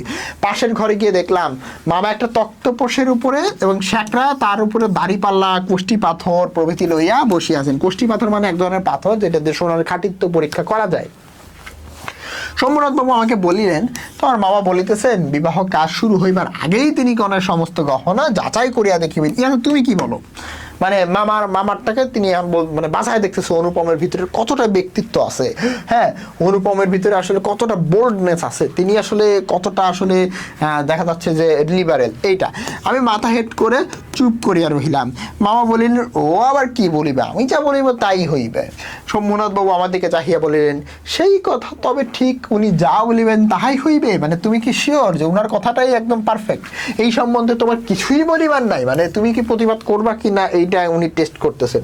আমি একটু ঘাড় নাড়াবে ইঙ্গিতে জানাইলাম, এইসব কথা আমাদের সম্পূর্ণ অনধিকার। মানে কি এখানে হচ্ছে অনুপমের এইসব কথা, অনুপমের কোনো কথা আসলে গুরুত্ব পাবে না। আচ্ছা তবে বসো, মেয়ের গা হইতে সমস্ত গহনা খুলিয়া আনিতেছি। এই বলিয়া তিনি উঠিলেন। মামা বলিলেন, অনুপম এইখানে কি করিবে? ও সবাই গিয়ে বসুক। শম্ভুনাথ বলিলেন, না না সবাই নয়, এইখানেই বসিতে হইবে। কিছুক্ষণ পরে তিনি একখানা গামছায় বাঁধা সকল গহনা নিয়ে আসলেন, তক্তপোষের উপরে মেলিয়া ধরিলেন। মানে কোন একটা মনে করো যে রাখার স্থান, এটাকে বলা হচ্ছে তক্তপোষ, ঠিক আছে। সমস্তই তার পিতামহীদের আমলের গহনা, মানে অনেক পুরনো গহনা, হাল ফ্যাশনের সূক্ষ্ম কাজ নয়, মানে কি আধুনিক সূক্ষ্ম কাজ নয়, যে বিলেতি সূক্ষ্ম কাজ নয়। হ্যাঁ, যেমন মোটা তেমনি ভারী, মানে খুব খাঁটি গহনা এগুলো। স্যাকরা গহনাগুলো হাতে তুলে আলো বলিল, ইয়ার কি দেখিব, ইহাতে খাদ নাই, এমন শোনা এখনকার দিনে ব্যবহারই হয় না। এই বলি আসে মকর মুখা মানে কুমিরের মতো দেখতে একখানা বালাই একটু চাপ দিয়া দেখাই দিল, তাহা বাকিয়া যায়, মানে কি খুব খাঁটি, মানে বেঁকে যায়। যেগুলো হচ্ছে 24 ক্যারেট বোঝো, মানে করা যায় 24 ক্যারেটের মধ্যে 100% গোল্ড, ঠিক আছে। 22 ক্যারেটের মধ্যে 91% গোল্ড, ঠিক আছে। এরকম 80 ক্যারেটের মানে 18 ক্যারেটের মধ্যে এরকম 80%-এরও প্লাস মাইনাস এরকম থাকে, ঠিক আছে। এরপরের আরো নিচের দিকে নামে, তো বাকিয়ে যায়, মানে কি খুব খাঁটি গহনা, মানে নরম হয়, ঠিক আছে। যেগুলো 24 ক্যারেট, হ্যাঁ ওইগুলো কিন্তু নরম হয়। বাবা তখনই নোট বইয়ে গহনাগুলোর ফর্দ টুকিয়া লইলেন। পাশে যা দেখানো হইলো তার কোনোটা কম পড়ে, মানে তার একটা ভয়, হ্যাঁ তার একটা ভয় যে কিছু যদি কম টম দিয়ে দেয়, সব তিনি তালিকা করে নিল। হিসাব করে দেখলেন গহনা যে পরিমাণে দেবার কথা, এইগুলোই সংখ্যায় দরে ভারে অনেক পরিমাণে বেশি। গহনাগুলোর মধ্যে একজোড়া ইয়াররিং ছিল। ইয়াররিং বলতো, ইয়ার মানে তো কান, তাহলে ইয়াররিং মানে কি কানের দুল। শম্ভুনাথ সেইটাকে শ্যাকরার হাতে দিয়ে বলিলেন, এইটা একবার পরখ করিয়া দেখো। শম্ভুনাথ মানে কে, ওই যে শ্বশুর মশাই আর কি, যার মানে মেয়ে আর কি। শ্যাকরা কহিল, এ হচ্ছে বিলেতি মাল, মানে ইংল্যান্ডি মাল, এর মধ্যে সোনার ভাগ সামান্য আছে, মানে খুব বেশি সোনা এর মধ্যে নাই, মানে এটা খাদযুক্ত। শম্ভুনাথ ইয়াররিং জোড়া মামার হাতে দিয়ে বলিলেন, এটা আপনারাই রেখে দিন। মামা হাতে লইয়া দেখলো এই ইয়াররিং দিয়ে এই কন্যাকে তারা আশীর্বাদ করিয়েছিল। আশীর্বাদ মানে বোঝতো যে বিয়ের আগে কিন্তু মেয়ের বাপ ছেলের বাপের বাড়ি যায়, আবার ছেলের বাপ মেয়ের বাপের বাড়ি গিয়ে আশীর্বাদ করে আসে। মামার মুখ লাল হইয়া উঠিল। দরিদ্র তাহাকে ঠকাইতে চাহিবে, তিনি ঠকিবেন না, এই আনন্দ সম্ভোগ হইতে বঞ্চিত হইলেন। মানে কি, মামার মুখ লাল হয়েছে কেন? লজ্জায় যে তিনি আসলে এখানে পরীক্ষা নিয়ে তিনি ভাবছিল বিশাল হ্যাডামদারি একটা ব্যক্তি আমি হয়ে যাব, হ্যাঁ, আবার অন্যদেরকে আসলে ওই যে উনি কম দিতে চাবে, আমাদেরকে বারবার রিকোয়েস্ট করবে, কিন্তু দেখলো যে পুরো উল্টো, অনেক বেশি শোনা দিচ্ছে যা দেওয়ার কথা তার থেকে। প্লাস তিনি একটা আনন্দ নিতে চাইছিল, কি গরিব তারা ঠকাইতে চাইবে এই আনন্দ সম্ভব, মানে এই আনন্দ উপভোগ থেকে আসলে তিনি বঞ্চিত হইলেন। তার উপরে কিছু উপরি পাওনা ছুটিল। উপরি পাওনা মানে কি, এই যে তারা যেই গহনাটা দিছে ইয়াররিংটা, সেইটা খাতযুক্ত। চিন্তা করো, প্রথমত সব গহনা তার থেকে অনেক বেশি, যা ঠিক হয়েছিল তার থেকে অনেক বেশি দিছে, এইটা তার জন্য একটা বড় সড়ো লেভেলের বাস। তারপরে আবার তারা যেটা দিয়ে আশীর্বাদ করছে, তারা যেটা মেয়েকে গিফট করছিল, সেইটাই আসলে খাঁটি না, সেটার ভিতরে সামান্য পরিমাণে সোনা আছে। তো বুঝতেই তো পারতেছে, এটাকে বলা হচ্ছে উপরি পাওনা। মানে একে তো লজ্জা শরম সব গেল, তার উপরে আবার এইটা এক্সট্রা করে পাইছে। অত্যন্ত মুখ ভার করিয়া বলিলেন, অনুপম যাও তুমি সবাই গিয়ে বসোগে। কে? মামা বলল। সোমনাথ বাবু বলিলেন, না এখন সময় বসিতে হইবে না, চরণ আগে আপনাদেরকে খাওয়াইয়া দিই, বরযাত্রীদেরকে খাওয়াইয়া দিই। মামা বলিলেন, সে কি কথা, লগ্ন তো বয়ে যাচ্ছে। সোমনাথ বলিলেন, সেই জন্য আপনারা কিছু ভাবেন না, এখন উঠুন। লোকটি নিহত ভালো মানুষ, ভিতরে একটু জোর আছে বলিয়া বোধ হইল, মানে এখন একটু বুঝছে যে তার ভিতরে আসলে একটা গাম্ভীর্য আছে। মামা উঠিতে হইল, আচ্ছা মামাকে উঠিতে হইলো, মামারা খাইতে গেল, বরযাত্রীদের আহার হয়ে গেল, খাওয়া দাওয়া হলো। আয়োজনে খুব বেশি আরম্ভ ছিল না, কিন্তু রান্না ভালো এবং সবকিছু একদম পরিষ্কার পরিচ্ছন্ন বলিয়া সকলের তৃপ্তি হইল। বরযাত্রীদের খাওয়া দাওয়া শেষ হলে সোমনাথ বাবু আমাকে খাইতে বলিলেন। মামা বলিলেন, সে কি কথা, বিবাহের পূর্বে বর কেমন করিয়া খাইবে? মানে কি, দেখো হিন্দুদের যে বিয়ে, ওই বিয়ে মনে করো রাত্রে বেলা হয় কিন্তু অনেক সময়, কিন্তু যে বর আর বউ, হ্যাঁ, তাদেরকে কিন্তু না খেয়ে থাকতে হয়, ঠিক আছে, এটা একটা নিয়ম আর কি। তো ব্যাপারটা কেমন, বিয়ে বাড়িতে বিশাল খাওয়া দাওয়া, হ্যাঁ সবাই খাইতেছে, বাট বর আর বউ, ঠিক আছে, ওয়ান কাইন্ড অফ তাদের বিয়ে, তো এই জন্য তারা খাইতে পারে না, কি একটা অবস্থা, তাই না? এই সম্বন্ধে মামার মত প্রকাশকে তিনি সম্পূর্ণ উপেক্ষা করিয়া আমার দিকে চাইয়া বলিলেন, তুমি কি বলো, পশিয়া যাইতে দোষ কিছু আছে, মানে তুমি খায় নাও। অতিমতি মাতৃ আজ্ঞা, মানে কি জানো, মা আদেশ দিল মূর্তির মতো এসে যে খাওয়া যাবে না, ঠিক আছে। তাহলে মাতৃ আজ্ঞা মানে কি, মায়ের যে মানে আজ্ঞা, ঠিক তেমনই মামা উপস্থিত হইল। তার বিরুদ্ধে চলা আমার পক্ষে অসম্ভব, আমি আহারে বসিতে পারিলাম না। তখন শম্ভুনাথ বাবু মামাকে বলিলেন, আপনাদিগকে অনেক কষ্ট দিয়েছি, আমরা ধনী নই, আপনাদের যোগ্য আয়োজন করতে পারি নাই, ক্ষমা করিবেন, রাত হইয়া গেছে, এখন আপনাদের কষ্ট আর আমরা বাড়াইতে ইচ্ছা করি না। এখন তবে মামা বলিলেন, সবাই গিয়ে বসুন, তো আমরা তো প্রস্তুত আছি। শম্ভুনাথ বলিলেন, তবে আপনাদেরকে গাড়ি বলিয়া দিই। আশ্চর্য হয়ে বলিলেন, ঠাট্টা করিতেছেন নাকি, মানে বেআইয়ের সাথে ঠাট্টা করিতেছেন নাকি? এরপরে কি হয়, শম্ভুনাথ কহিলেন, ঠাট্টা তো আপনিই করিয়া সারিয়াছেন, ঠাট্টার সম্পর্কটাকে স্থায়ী করিবার ইচ্ছা আমার নাই। তার মানে তুমি কিন্তু ডিরেক্টলি এইখানে, এই লাইনটা হচ্ছে গল্পের সবচেয়ে টুইস্ট, এই লাইনটা সৃষ্টির জন্যই এই গল্পটা অনবদ্য একটা সৃষ্টি, যে কন্যা পক্ষ রিজেক্ট করে দিল, হ্যাঁ, আত্মসম্মান কিন্তু বিসর্জন দেয় নাই, ঠিক আছে। মামা দুই চোখে বড় বড় করে মেলে অবাক হইয়া রইলেন। শম্ভুনাথ কহিলেন, আমার কন্যার গহনা আমি চুরি করিব, এই কথা যারা মনে করে তাদের হাতে আমি আমার কন্যা দিতে পারি না। আমি একটি কথা বলাও আবশ্যক বোধ করিলেন না, মানে তিনি আর কথাও বাড়াচ্ছেন না, এখন প্রমাণ হয়ে গেছে আমি কেউই নই, তারপরে যা হইল আমি আর বলিতে ইচ্ছা করি না। মানে প্রথমত হ্যাঁ, বিয়ে টিয়ে করতে গিয়ে বড় ধরনের বাস খাইলো অনুপম, যাই হোক। ঝাড় লণ্ঠন মানে ঝাড়বাতি, যেগুলো দিয়ে ওই যে তোমার সাজাইছে, ভাঙ্গিয়া চুরিয়া জিনিসপত্র লণ্ডভণ্ড করিয়া বসযাত্রের দল দক্ষযজ্ঞের পালা সারিয়া বাহির হইল। দক্ষযজ্ঞ মানে ওই যে এক যজ্ঞ যেখানে একজন দেবতাকে দাওয়াত দেওয়া হয় নাই, প্রথমেই যেটা বলছিলাম। তারপরে তিনি যে আসলে ভাঙচুরটা করছিলেন, মানে ভাঙচুর না, মানে তার যে একটা মানে ভয়ঙ্কর রূপ আসলে ওইটার উপর প্রতিফলিত হয়েছিল ওই যজ্ঞটাতে, ঠিক ওই রকম একটা অবস্থা, ঠিক আছে। দক্ষযজ্ঞ মানে ঝামেলা, এই যে মনে করো এই পাশে আমি ছবি দিছি, দেখো এই যে বিশাল একটা ঝামেলা বাঁচছে, ঠিক আছে, যেই আমাদেরকে মেয়ে দিচ্ছে না, এরকম একটা ব্যাপার স্যাপার, তো এরকম মনে করো যে এরকম ঝামেলা একটা তৈরি হয়েছে, ঠিক আছে। ওকে, বাড়ি ফিরিবার সময় ব্যান্ড রওশন চকি মানে কি নানান ধরনের যে বাদ্যযন্ত্র, সেগুলোর যে ঐক্যতান আর কি, কনসর্ট এগুলো একসাথে বাজিল না। অভ্রের ঝাড়গুলো আকাশের তারার উপরে আপনাদের কর্তব্যের বরাত দিয়া কোথায় যে মহানির্বাণ লাভ করিল সেই সন্ধান পাওয়া গেল না। লাইন বুঝতে হবে, দেখো অভ্রের ঝাড়গুলো কি, অভ্র হচ্ছে মিকা, ঠিক আছে, মিকা হচ্ছে এক ধরনের জ্বালানি, ঠিক আছে, মিকা এক ধরনের জ্বালানি যেগুলোতে আসলে ঝাড়বাতি জ্বালানো যায়। এই যে ঝাড়বাতিগুলো এইগুলো আর জ্বললো না, কারণ কি বিয়ে তো আর হয় নাই, ফিরে যাচ্ছে। তারা আকাশের তারার উপরে, কত সুন্দর মানে করে তিনি প্রত্যেকটা লাইনকে ব্যাখ্যা করেছেন, আকাশের তারার উপরে নিজেদের কর্তব্যের বরাত দিয়েছে, মানে ওই ঝাড়বাতিগুলো জাস্ট আকাশের তারার উপরে তাদের দায়িত্ব দিয়ে দিয়েছে। তাহলে চিন্তা করো তোমরা যে আসলে ব্যাপারটা কেমন। ধরো আকাশের যে তারাগুলো সেগুলো খুবই মিটি মিটি জ্বলে, তার মানে একটা দুঃখের সাথে হালকা তারার আলোর কিন্তু একটা সম্মিলিত মিশ্রণ এখানে ঘটেছে, যে আসলে বিয়েটা হলো না, হ্যাঁ, যেন একটা নিরিবিলি শান্ত ঠান্ডা পরিবেশ, ঠিক যেন ঝাড়বাতি না জ্বলে সেই ঝাড়বাতিগুলো তার দায়িত্ব দিয়ে দিয়েছে তারাকে। কত সুন্দর লেখা, তাই না? কোথায় যে মহানির্বাণ লাভ করিল, কোনগুলো মহানির্বাণ লাভ করিল, ঝাড়বাতিগুলো। মহানির্বাণ মানে সৃষ্টিকর্তার সাথে মিলিয়ে যাওয়া বা একদম মোক্ষ লাভ করা, যেটাকে বলা হয় মোক্ষ লাভ, বলতে আর জন্ম হবে না।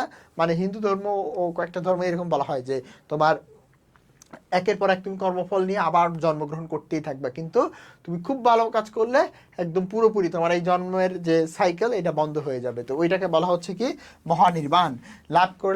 লাভ করিলে তার সন্ধান পাওয়া গেল না, মানে এই ঝাড়বাতিগুলা। হ্যাঁ, বাড়ির সকলে তো রাগিয়া আগুন, কন্যার পিতার এত গোমর, গোমর বলতে খাঁটি বাংলা হ্যাডম, কলি যে 4 পোয়া হয়ে আসিল, এখন 1 পোয়া বোঝো তো, মানে 25%, ঠিক আছে, লোডিং, তারপরে মনে করো 50%, এটা 2 পোয়া হয়েছে, 75%, এটা হচ্ছে 3 পোয়া, 100% এটা হচ্ছে 4 পোয়া। আচ্ছা, তার মানে কি একদম শেষ হয়ে গেল? মানে হিন্দু ধর্মের হচ্ছে 3টা যুগ, 4টা যুগ, ঠিক আছে, সেটা কি সত্য যুগ, তারপর হচ্ছে দাপর যুগ, ঠিক আছে, তারপর হচ্ছে দাপর যুগ, তারপর হচ্ছে ত্রেতা যুগ, ত্রেতা, আর ফাইনাল হচ্ছে কলি যুগ, ঠিক আছে। তো এইখানে আসলে 100% সত্য কথা বলা হয়তো মানুষজনের মধ্যে কোনো অপরাধ ছিল না। দাপর যুগে মনে করো 75% ভালো মানুষ ছিল, 50% মনে করো, এটা আমি মানে একটা বলতেছি যে আস্তে আস্তে আসলে মানুষজন খারাপ হইতেছে, এবং কলিতে মানুষ একদম সবচেয়ে খারাপ হয়ে যাবে, এবং এক সময় বলা হয় যে কলিযুগের এক সময় পৃথিবী ধ্বংস হয়ে যাবে, ঠিক আছে, কলিযুগ শেষ হইলে একদম লাস্টের সময় আমরা আসি, একদম সকল ধরনের অনিয়ম যেন এই যুগেই হয়। তো এই কন্যার পিতার এত হ্যাডম, এইটা দেখে মানুষজন বলতে লাগলো যে কলি 4 পোয়া হয়ে আসছে, মানে কলি যে লোডিং হইতেছিল কলিযুগ, তো তার 100% একদম প্রায় যেন হয়ে আসলো, পৃথিবী যেন শেষ দিকে।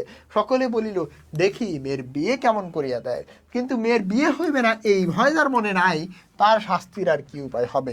দেখো তারপরে, মস্ত বাংলাদেশের মধ্যে আমি একমাত্র পুরুষ যাহাকে কন্যার বাপ বিবাহের আসর হইতে নিজে ফিরাইয়া দিয়েছে। চিন্তা করো, বাংলাদেশ বলছে, কিন্তু দেখছো এই শব্দটার ব্যবহার কিন্তু তিনি করছে, কিন্তু উনি কিন্তু তার আগেই মারা গেছে, স্বাধীনতার আগেই মারা গেছে, তবুও তিনি কিন্তু বাংলাদেশ শব্দটা এখানে ব্যবহার করেছেন। মস্ত বাংলাদেশের মধ্যে আমি একমাত্র পুরুষ যাকে কন্যার বাপ বিবাহের আসর হইতে নিজে ফিরাইয়া দিয়েছে। বুঝতে পারছো? এত বড় সৎপাত্রের কপালে এত বড় কলঙ্কের দাগ কোন নষ্ট গ্রহ এত আলো জ্বালাইয়া বাজনা বাজাইয়া সমারোহ করিয়া আঁকিয়া দিল। কত সুন্দর লেখছে, দেখছো তুমি এখানে কি বলছে যে এত বড় সৎপাত্রের কপালে, মানে একটা ভালো ছেলের কপালে। আচ্ছা, তোমরা অনেকে জ্যোতিষবিদ্যায় বিশ্বাস করো না, এই গ্রহ বা দেখবা যে আংটি টাংটি তারা বিক্রি করো, বলে বৃহস্পতি শনির যে কুদৃষ্টি এই সেই হাবি যাবি। তো বলতেছে যে এতটা ভালো ছেলের কপালে কোন নক্ষত্র এত বড় কলঙ্কের দাগ দিয়ে দিল, হ্যাঁ, এত আলো জ্বালাইয়া বাজনা বাজায় এত এত বড় কলঙ্ক আইকে দিল, মানে এত আয়োজন করে এত কলঙ্ক আইকে দিল এই ছেলেকে, যে কন্যার বাপটাকে বিয়ের আসর থেকে রিজেক্ট করে দিছে। বরযাত্রীরা এই বলিয়া কপাল চাপড়াইতে লাগিল যে বিবাহ হইল না, অথচ আমাদেরকে ফাঁকি দিয়ে খাওয়াইয়া দিল, তাকযন্ত্রটাকে সমস্ত অন্নশুদ্ধ সেইখানে টান মারিয়া ফেলিয়া দিয়ে আসিতে পারিলে আশ্বাস মিটিত। বুঝছো? মানে তারা চিন্তা করতেছে এটা, এই তো আমাদেরকে খাওয়াইয়া দিল ফাঁকি দিয়ে। বিবাহের চুক্তিভঙ্গ এবং মানহানির দাবিতে নালিশ করিব বলিয়া মামা অত্যন্ত গোল করিয়া বেড়াইতে লাগিলেন। হিতৈষীরা মানে যারা হচ্ছে ভালো চায়, হ্যাঁ, যারা হচ্ছে তার ভালো চায়, শুভাকাঙ্ক্ষীরা বুঝাইয়া দিল তাহাতে তামাশার যতটুকু বাকি আছে সেইটুকুও কিন্তু পুরা হইবে। সো এইটা আপনারা করেন না। তো বলা বাহুল্য আমিও খুব রাগিয়াছিলাম, মানে তার ভিতরে কিন্তু একটা রাগ জমছিল। কোনো গতিতে শম্ভুনাথকে বিষম জব্দ হইয়া আমার পায়ে ধরিয়া আসিয়া পড়েন, গোফের রেখায় তাঁতি তিতিতে এইটাই কেবল কামনা করিতে লাগলাম। মানে সে মানে তার ভিতরে একটা প্রতিশোধ পরায়ণতা ব্যাপার স্যাপার, হ্যাঁ, মানে তিনি কিন্তু এই যে এত সব কিছু ঘটছে এটা নিয়ে তার হৃদয়ের মধ্যে একটা প্রতিশোধ নেওয়ার যে একটা ইচ্ছা সেটা কিন্তু পোষণ তিনি করতেছে। হ্যাঁ, অপর দিকে আরেকটা হৃদয়ের ভিতরে আরেকটা দিক ছিল, সেটা কি দেখো, একেবারেই এইটা আক্রোশের কালো স্রোতের পাশাপাশি আরেকটা স্রোত বইতেছিল, যেইটার রং একেবারে কালো নয়। তার মানে কি, তিনি একদিকে আমরা কিন্তু পাইছি যে তিনি প্রতিশোধ পরায়ণ হয়ে গেছিলেন, তাই না? তিনি প্রতিশোধ নেবেন, ওকে, প্রতিশোধ নেবেন। সমস্ত মন সেই অপরিচিতার পানে ছুটিয়ে গিয়াছিল। এইখানে প্রথম বলা হয়েছে যে অপরিচিতার পানে, মানে কি, যাকে আমি কোনো সময় দেখি নাই, যে মেয়ের সাথে আমার দেখাই হয় না, বিয়ে ঠিক হয়েছিল, এমনকি আসর থেকে গিয়েও ফিরে আসতে হয়েছে, সমস্ত মন তার অপরিচিতার পানে ছুটিয়া গিয়েছিল। এখনও তাহাতে কিছুতেই তিনি টানিয়া ফিরাইতে পারেন না নিজেকে ওইখান থেকে। হ্যাঁ, দেয়ালটুকুর আড়ালেই রহিয়া গেল গো, তার মানে কি, ওই দেয়ালের ওই পাশেই কর্নারটা রয়ে গেল, তার মানে তার বউ হিসেবে কিন্তু আর হইল না। তাহলে কি দাঁড়াইলো, যে তারা কিন্তু ওই কন্যাটা এই ছেলের কাছে একদম অপরিচিতার মতোই থেকে গেল।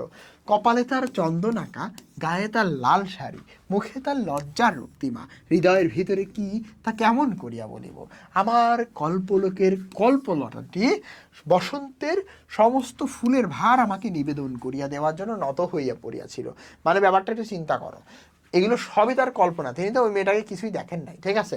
তারপরে বলতেছে যে আমার কল্পলোকের কল্পলতাটি, তার মানে কি, যে তার যে চিন্তার জগৎটা, তার যে কল্পনার জগৎটা, সেই কল্পনার জগৎ যেন সকল বসন্তের ফুল তাকে নিবেদন করে দিয়েছে, যে তুমি ওই মেয়েটাকে আসলে ব্যাখ্যা করো বা চিন্তা করো। মানে এমন একটা ব্যাপার, তার হৃদয়ে আসলে সকল বসন্তের ফুল দিয়ে এমন একটা অবস্থা তৈরি করেছে যে সমস্ত ফুলের ভার আমাকে নিবেদন করিয়া দেওয়ার জন্য নত হইয়া পড়েছিল।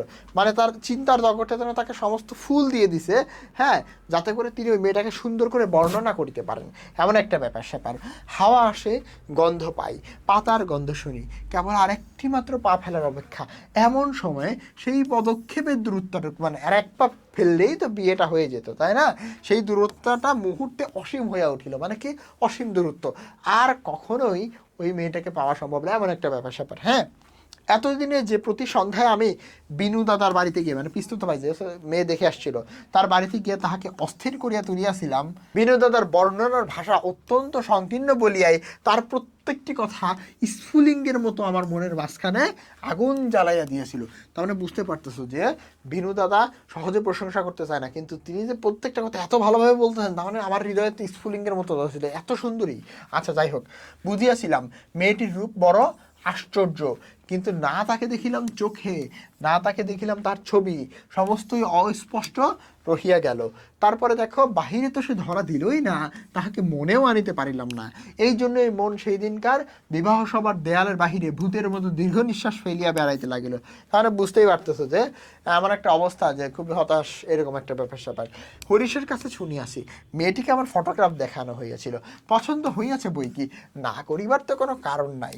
আমার মন বলে সে ছবি তার কোনো বাক্সের মধ্যে লুকানো আছে। একলা ঘরের দরজা বন্ধ করিয়া একদিন নিরালা দুপুরবেলায়, মানে কি, যেখানে মানুষজন থাকে না, সেটাকে বলা হচ্ছে নিরালা, সে এটি খুলিয়ে দেখে না, তার মানে কি, সে কি এই ছবিটা খুলে দেখে না যখন কোনো লোকজন থাকে না, এমন একটা চিন্তা, মানে তিনি কিন্তু অলরেডি কল্পনা করতেছেন। হ্যাঁ, যখন ঝুঁকিয়া পড়িয়া দেখে, তখন ছবিটির উপরে কি তার মুখের দুই ধার দিয়া এলোচুল এসে পড়ে না। মানে রবীন্দ্রনাথ কতটা রোম্যান্টিক ছিলেন, যে যখন ছবিটা দেখতেছে তখন তার দুই সাইড দিয়ে এলোচুল এসে ওই ছবিটার উপরে কি পড়ে না। হঠাৎ বাহিরে কাহারও পায়ের শব্দ পাইলে সে কি তাড়াতাড়ি তার সুগন্ধ আঁচলের মধ্যে ছবিটাকে লুকাইয়া ফেলে না, এরকম কথা কিন্তু তিনি লিখেছেন। কত সুন্দর, দেখছো? দিন যায়, একটা বৎসর গেল, মামা তো লজ্জায় বিবাহ সম্বন্ধে কথা তুলিতেই পারেন না। মার ইচ্ছা ছিল আমার অপমানের কথা যখন সমাজের লোক ভুলিয়া যাইবে, তখন একবার বিয়ের চেষ্টা করে দেখবেন। এদিকে আমি শুনিলাম যে মেয়ের নাকি ভালো পাত্র জুটিয়াছিল, কিন্তু সে পণ করিয়েছে যে বিবাহ করিবে না। শুনি আমার মন পুলকের আবেশে ভরিয়া গেল, মানে খুব আনন্দে ভরে গেল, যে এই মনে হয় আমার জন্যই বিয়ে করবে না, এমন একটা ব্যাপার স্যাপার। ঠিক আছে, মানে কত শখ, দেখছো যে ব্যাপার স্যাপারই আলাদা। হ্যাঁ, যে তার মধ্যে আসলে কত চিন্তা। আমি কল্পনায় দেখিতে লাগিলাম, দেখছো, কল্পনায় সে দেখিতে লাগিল। কি কল্পনায় দেখিতে লাগিল?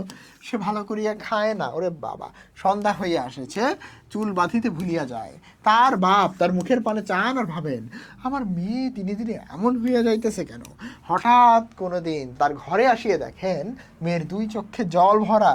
জিজ্ঞেস করেন, মা তোর কি হইয়াছে, বল আমাকে। তাড়াতাড়ি চোখের জল মুছিয়া বলে, কই কিছু হয়নি তো বাবা, বাপের এক মেয়ে, যে বড় আদরের মেয়ে। তখন অনাবৃষ্টির দিনে, যখন অনাবৃষ্টির দিনে ফুলের কুড়িটির মতো মেয়েটি একেবারে বিমর্ষ হইয়া পড়িয়াছে। সব কিন্তু তার কল্পনা, সে চিন্তা করতেছে মানে মেয়ে বিয়ে করতে রাজি হয় নাই, হ্যাঁ, কিন্তু হচ্ছে আমার জন্য মনে হয় নাই, এবং সে সবসময় খায় না দায় না এমন একটা ব্যাপার স্যাপার, ঠিক আছে। সে ভাবতেছে সে মানে তার প্রেমে পড়ে গেছে, ঠিক আছে, ওই ছবি টবি দেখে। তখন বাপের প্রাণ আর সহিল না, তখন সকল অভিমান ভাসাইয়া দিয়া তিনি ছুটিয়া আসিলেন আমাদের দ্বারে। এটা তার কল্পনা, এটা কল্পনা। তারপরে কি হয়, তারপরে মনের মধ্যে সেই যে কালো রঙের ধারাটা একটা ছিল, কালো রঙের ধারা, সেই ধারাটা কি, যে ওই শম্ভুনাথকে প্রতিশোধ নিবে, এইটা কালো রঙের ধারাটা সাপের মতো ফোঁস করিয়া উঠিল। মানে কি, তিনি এখন প্রতিশোধ নিয়ে নিজে, মানে মেয়ে এখন দুর্বল হয়ে গেছে, হ্যাঁ, বাপ হচ্ছে, এটা তার কল্পনা, বাপ হচ্ছে এখন আইসা রিকোয়েস্ট করবে তাকে যে এই বিয়েটা করো। তখন তার ভিতরে একটা প্রতিশোধের ব্যাপার স্যাপার কিন্তু ছিল, সেই প্রতিশোধের ধারাটা ফুস করে উঠিল। কেমন, সে বলিল বেশ তো, আরেকবার বিবাহের আসর সাজানো হোক, আলো জ্বলুক, দেশে বিদেশের লোকের নিমন্ত্রণ হোক, তারপরে তুমি বরের টোপর পায়ে দলিয়া, মানে একদম পুরো পায়ে দলিয়া, মানে পায়ে হেঁটে দল বল লইয়া সভা ছাড়িয়া চলিয়া এসো, মানে ওই যে ওইটা রিভেন্স দিবে আর কি, ঠিক আছে। কিন্তু যে ধারাটি মানে আবার আরেকটা দিক সে চিন্তা করতেছে যে মানে সে একদিকে প্রতিশোধও নিতে চায়, মেয়েটাকেও বিবাহ করতে চায়, কি একটা ব্যাপার স্যাপার দেখছো, মানে দো টানা যেটাকে বলে, হ্যাঁ। কিন্তু সে আরেকটা ধারা আছে, যেই ধারাটা চোখের জলের মতো শুভ্র, মানে চোখের জলের মতো একদম মানে সাদা। সে রাজহংসের রূপ ধরিয়া বলিল, যেমন করিয়া আমি দময়ন্তীর পুষ্পবনে গিয়াছিলাম, তেমন করিয়া আরেকবার উড়িয়া যাইতে দাও। তো এরকম একটা গল্প আছে, ঠিক আছে, যেখানে হচ্ছে নায়ক এরকম একটা নায়িকার পুষ্পবনের ওখানে যায়, হ্যাঁ, তো দময়ন্তী হচ্ছে সেই নায়িকার নাম। তো এর ওই যাওয়াটা কি আসলে তিনি এরকম কল্পনা করেছেন যে ওই দময়ন্তীর পুষ্পবনে ওইখানে একটা নায়ক ছিল, কি আমি ভুলে গেছি, তো সেই নায়কটা যেমন গিয়েছিল ঠিক তেমন তিনিও যেন একবার দময়ন্তীর পুষ্পবনে গিয়েছিল, মানে একবার বিয়ে করতে গেছিল। তাইলে আমি একদিন দময়ন্তীর পুষ্পবনে যেমন করিয়া গিয়েছিলাম তেমন করিয়া আমাকে আরেকবার উড়িয়া যাইতে দাও, আমি বিরোহিনীর কানে একবার সুখের খবরটা দিয়ে আসি গে। তারপরে তারপরে দুঃখের রাত পোহাইল, নববর্ষার জল পড়িল, ম্লান ফুলটি মুখ তুলিল। মানে কি, এবার মেয়েটা ওরে বাবা খুশি হয়েছে, হ্যাঁ, এবারে সেই দেয়ালটার বাহিরে রহিল সমস্ত পৃথিবী, আর সবই তার ভেতরে প্রবেশ করিল একটি মাতৃ মানুষ। তারপরে তারপরে আমার কথাটা ফুরালো, কিন্তু কথা এমন করিয়া ফুরাইল না, যেখানে আসিয়া অফুরান হইয়াছে, মানে কাহিনীটা অফুরান হইয়াছে, মানে এই কাহিনীটা চমৎকার হয়ে ধারণ করিছে, সেইখানকার বিবরণটা একটু বলিয়া আমার এই লেখাটা শেষ করিয়া দিই, তাহলে এরপরে হচ্ছে আরেকটা কাহিনী শুরু হবে। ওকে। মাকে লইয়া তীর্থে চলিয়াছিলাম, আমার উপরেই ভার ছিল, কারণ মামা একেবারে হাবড়ার পুল পার হন নাই। তাহলে নতুন একটা কাহিনী, মানে হাবড়ার পুল, মামা খুব বেশি একটা দূরে যান নাই, মাকে নিয়ে তীর্থযাত্রা করলেন, এই যে অনুপম। রেলগাড়িতে ঘুমাইতেছিলাম, ঝাঁকুনি খাইতে খাইতে মাথার মধ্যে নানা প্রকারের এলোমেলো স্বপ্নের ঝুমঝুমি বাজাইতেছিল, মানে আধো ঘুম একটা অবস্থা, নানা রকমের স্বপ্ন সে দেখতেছিল, রেলগাড়িতে করে যাচ্ছে তীর্থযাত্রায়। ওকে। হঠাৎ কোনো স্টেশনে জাগিয়া উঠিলাম, আলোতে অন্ধকারে মেশা সেও একটা স্বপ্ন, মানে স্টেশনটাও যেন একটা স্বপ্নের মতো, ঠিক আছে, মনে হইল তার কাছে। কেবল আকাশের তারাগুলোই চিরপরিচিত, আর চারপাশে যা কিছু তিনি দেখতে পাচ্ছে সব কিছুই তার কাছে অজানা অচেনা, এরকম আর কি। স্টেশনের দ্বীপ কয়টা খাড়া হইয়া দাঁড়াইয়া আলো ধরিয়া এই পৃথিবীটাতে কত অচেনা, যাহা চারিদিকে তাহাই কত দূরে তাই কিছু দেখাই দিতেছে, মানে বলতেছে যে স্টেশনে কয়েকটা লাইট থাকে, সেই লাইটগুলো আসলে খাড়া হয়ে দাঁড়ায় বুঝাই দিতেছে যে পৃথিবীটাতে কতটা অচেনা, যাহা চারিদিকে তাহা যে কতই বহু দূরে তাই দেখাই দিতেছে, মানে বুঝাই দিতেছে যে পৃথিবীটা অচেনা, মানে হালকা একটু আলো আছে আর কি স্টেশনে কয়েকটা দ্বীপ। হ্যাঁ, গাড়ির মধ্যে মা ঘুমাইতেছেন, আলোর নিচে সবুজ পর্দা টানা, তার মানে কি, এখানে হচ্ছে গ্রিনিশ একটা লাইট ওখানে ছিল, তরঙ্গ বাক্স জিনিসপত্র সমস্ত একে একার ঘাড়ে এলোমেলো হইয়া রহিয়াছে, হ্যাঁ, তাহারা যেন স্বপ্নলোকের উলট পালট আসবাব, সবুজ প্রদোষের মিটমিটে আলোতে থাকা এবং না থাকার মধ্যে একরকম পড়িয়া রয়েছি। আর সবুজ প্রদোষ কেন, এই সন্ধ্যাবেলা, এবং গ্রিন একটা লাইট পড়তেছে ওইখানে, মানে গ্রিন লাইট তোমার ট্রেনে, তাহলে সবুজ প্রদোষ, সবুজ সন্ধ্যার মিটমিটে আলোতে একদম থাকা না থাকা এবং এলোমেলো স্বপ্নের ঝুমঝুমি নিয়ে তিনি পড়ে আছে, মানে যাচ্ছে আর কি, বোরিং একটা জার্নি, এরকম একটা ব্যাপার স্যাপার। হ্যাঁ, এমন সময় সেই অদ্ভুত পৃথিবীর অদ্ভুত রাত্রে কে বলিয়া উঠিল, শিগগিরই চলে যায় এই গাড়িতে, জায়গা আছে, মনে হলে যেন গান শুনিলাম। তাহলে ব্যাপারটা কি দেখো, এমন সময়ে সেই অদ্ভুত পৃথিবীর অদ্ভুত রাত্রে কে বলিয়া উঠিল শিগগিরই চলে আয়, এই গাড়িতে জায়গা আছে। মনে হইল যেন গান শুনিলাম। তার মানে কি, খুবই সুন্দর অ্যাট্রাকটিভ লাগছে তার কাছে এই যে গলার সুরটা। এই মেয়েটাই কিন্তু আসলে ওই যে যে বিয়ে বিয়ে যার সাথে ভাঙছিল সেই মেয়েটা, কিন্তু সামনে কাহিনীটা আমরা দেখবো। চলো শুরু করা যাক। বাঙালি মেয়ের গলায় বাংলা কথা যে এত মধুর, এমন করিয়া অসময়ে অজাগায় আশঙ্কা শুনিলে তবে সম্পূর্ণ বুঝিতে পারা যায়। মানে সে দেখলো যে খুবই সুন্দর একটা গলা বা খুবই অ্যাট্রাকটিভ লাগছে তার কাছে, কিন্তু এই গলাটিকে কেবলমাত্র মেয়ের গলা বলিয়া শ্রেণীভুক্ত করিয়া দেওয়া চলে না। এ কেবল একটি মানুষের গলা শুনিলেই মন বলিয়া ওঠে, এমন তো আর কোথাও শুনি নাই। চিরকাল গলার স্বর আমার কাছে বড় সত্য। মানে কি, মানে মানুষের যেই দিনগুলো পার্সোনালিটি ডিটারমাইন করে, গলার স্বর বা গলার সাউন্ড এর মধ্যে কিন্তু একটা অন্যতম বিষয়। রূপ জিনিসটা বড় কম নয়, মানে চেহারা তো অবশ্যই অনেকটা ইম্পর্টেন্ট, হ্যাঁ, কিন্তু মানুষের মধ্যে যা অন্তরতম এবং অনির্বচনীয়, মানে কি মানুষের মধ্যে অন্তরতম যা হচ্ছে তার ইউনিকনেস বোঝানো হয়, বা হৃদয়ের একদম পরিচয় বহনকারী, বা মানুষকে রিপ্রেজেন্ট করে অন্তরের বিষয়, হ্যাঁ, এবং অনির্বচনীয় মানে কি, যেটাকে একদম ব্যাখ্যা করে বোঝানো যায় না, এটাকে বলা হয় অনির্বচনীয়, হ্যাঁ, বা ইউনিক এরকম বোঝানো হচ্ছে, যা ব্যাখ্যা করে আসলে বলা সম্ভব না। আমার মনে হয় কণ্ঠস্বর যেন তাহারই চেহারা। মানে কি, তিনি বুঝাইতে চাইতেছে যে শুধুমাত্র চেহারা যে খুব বেশি ইম্পর্ট্যান্ট তা কিন্তু না।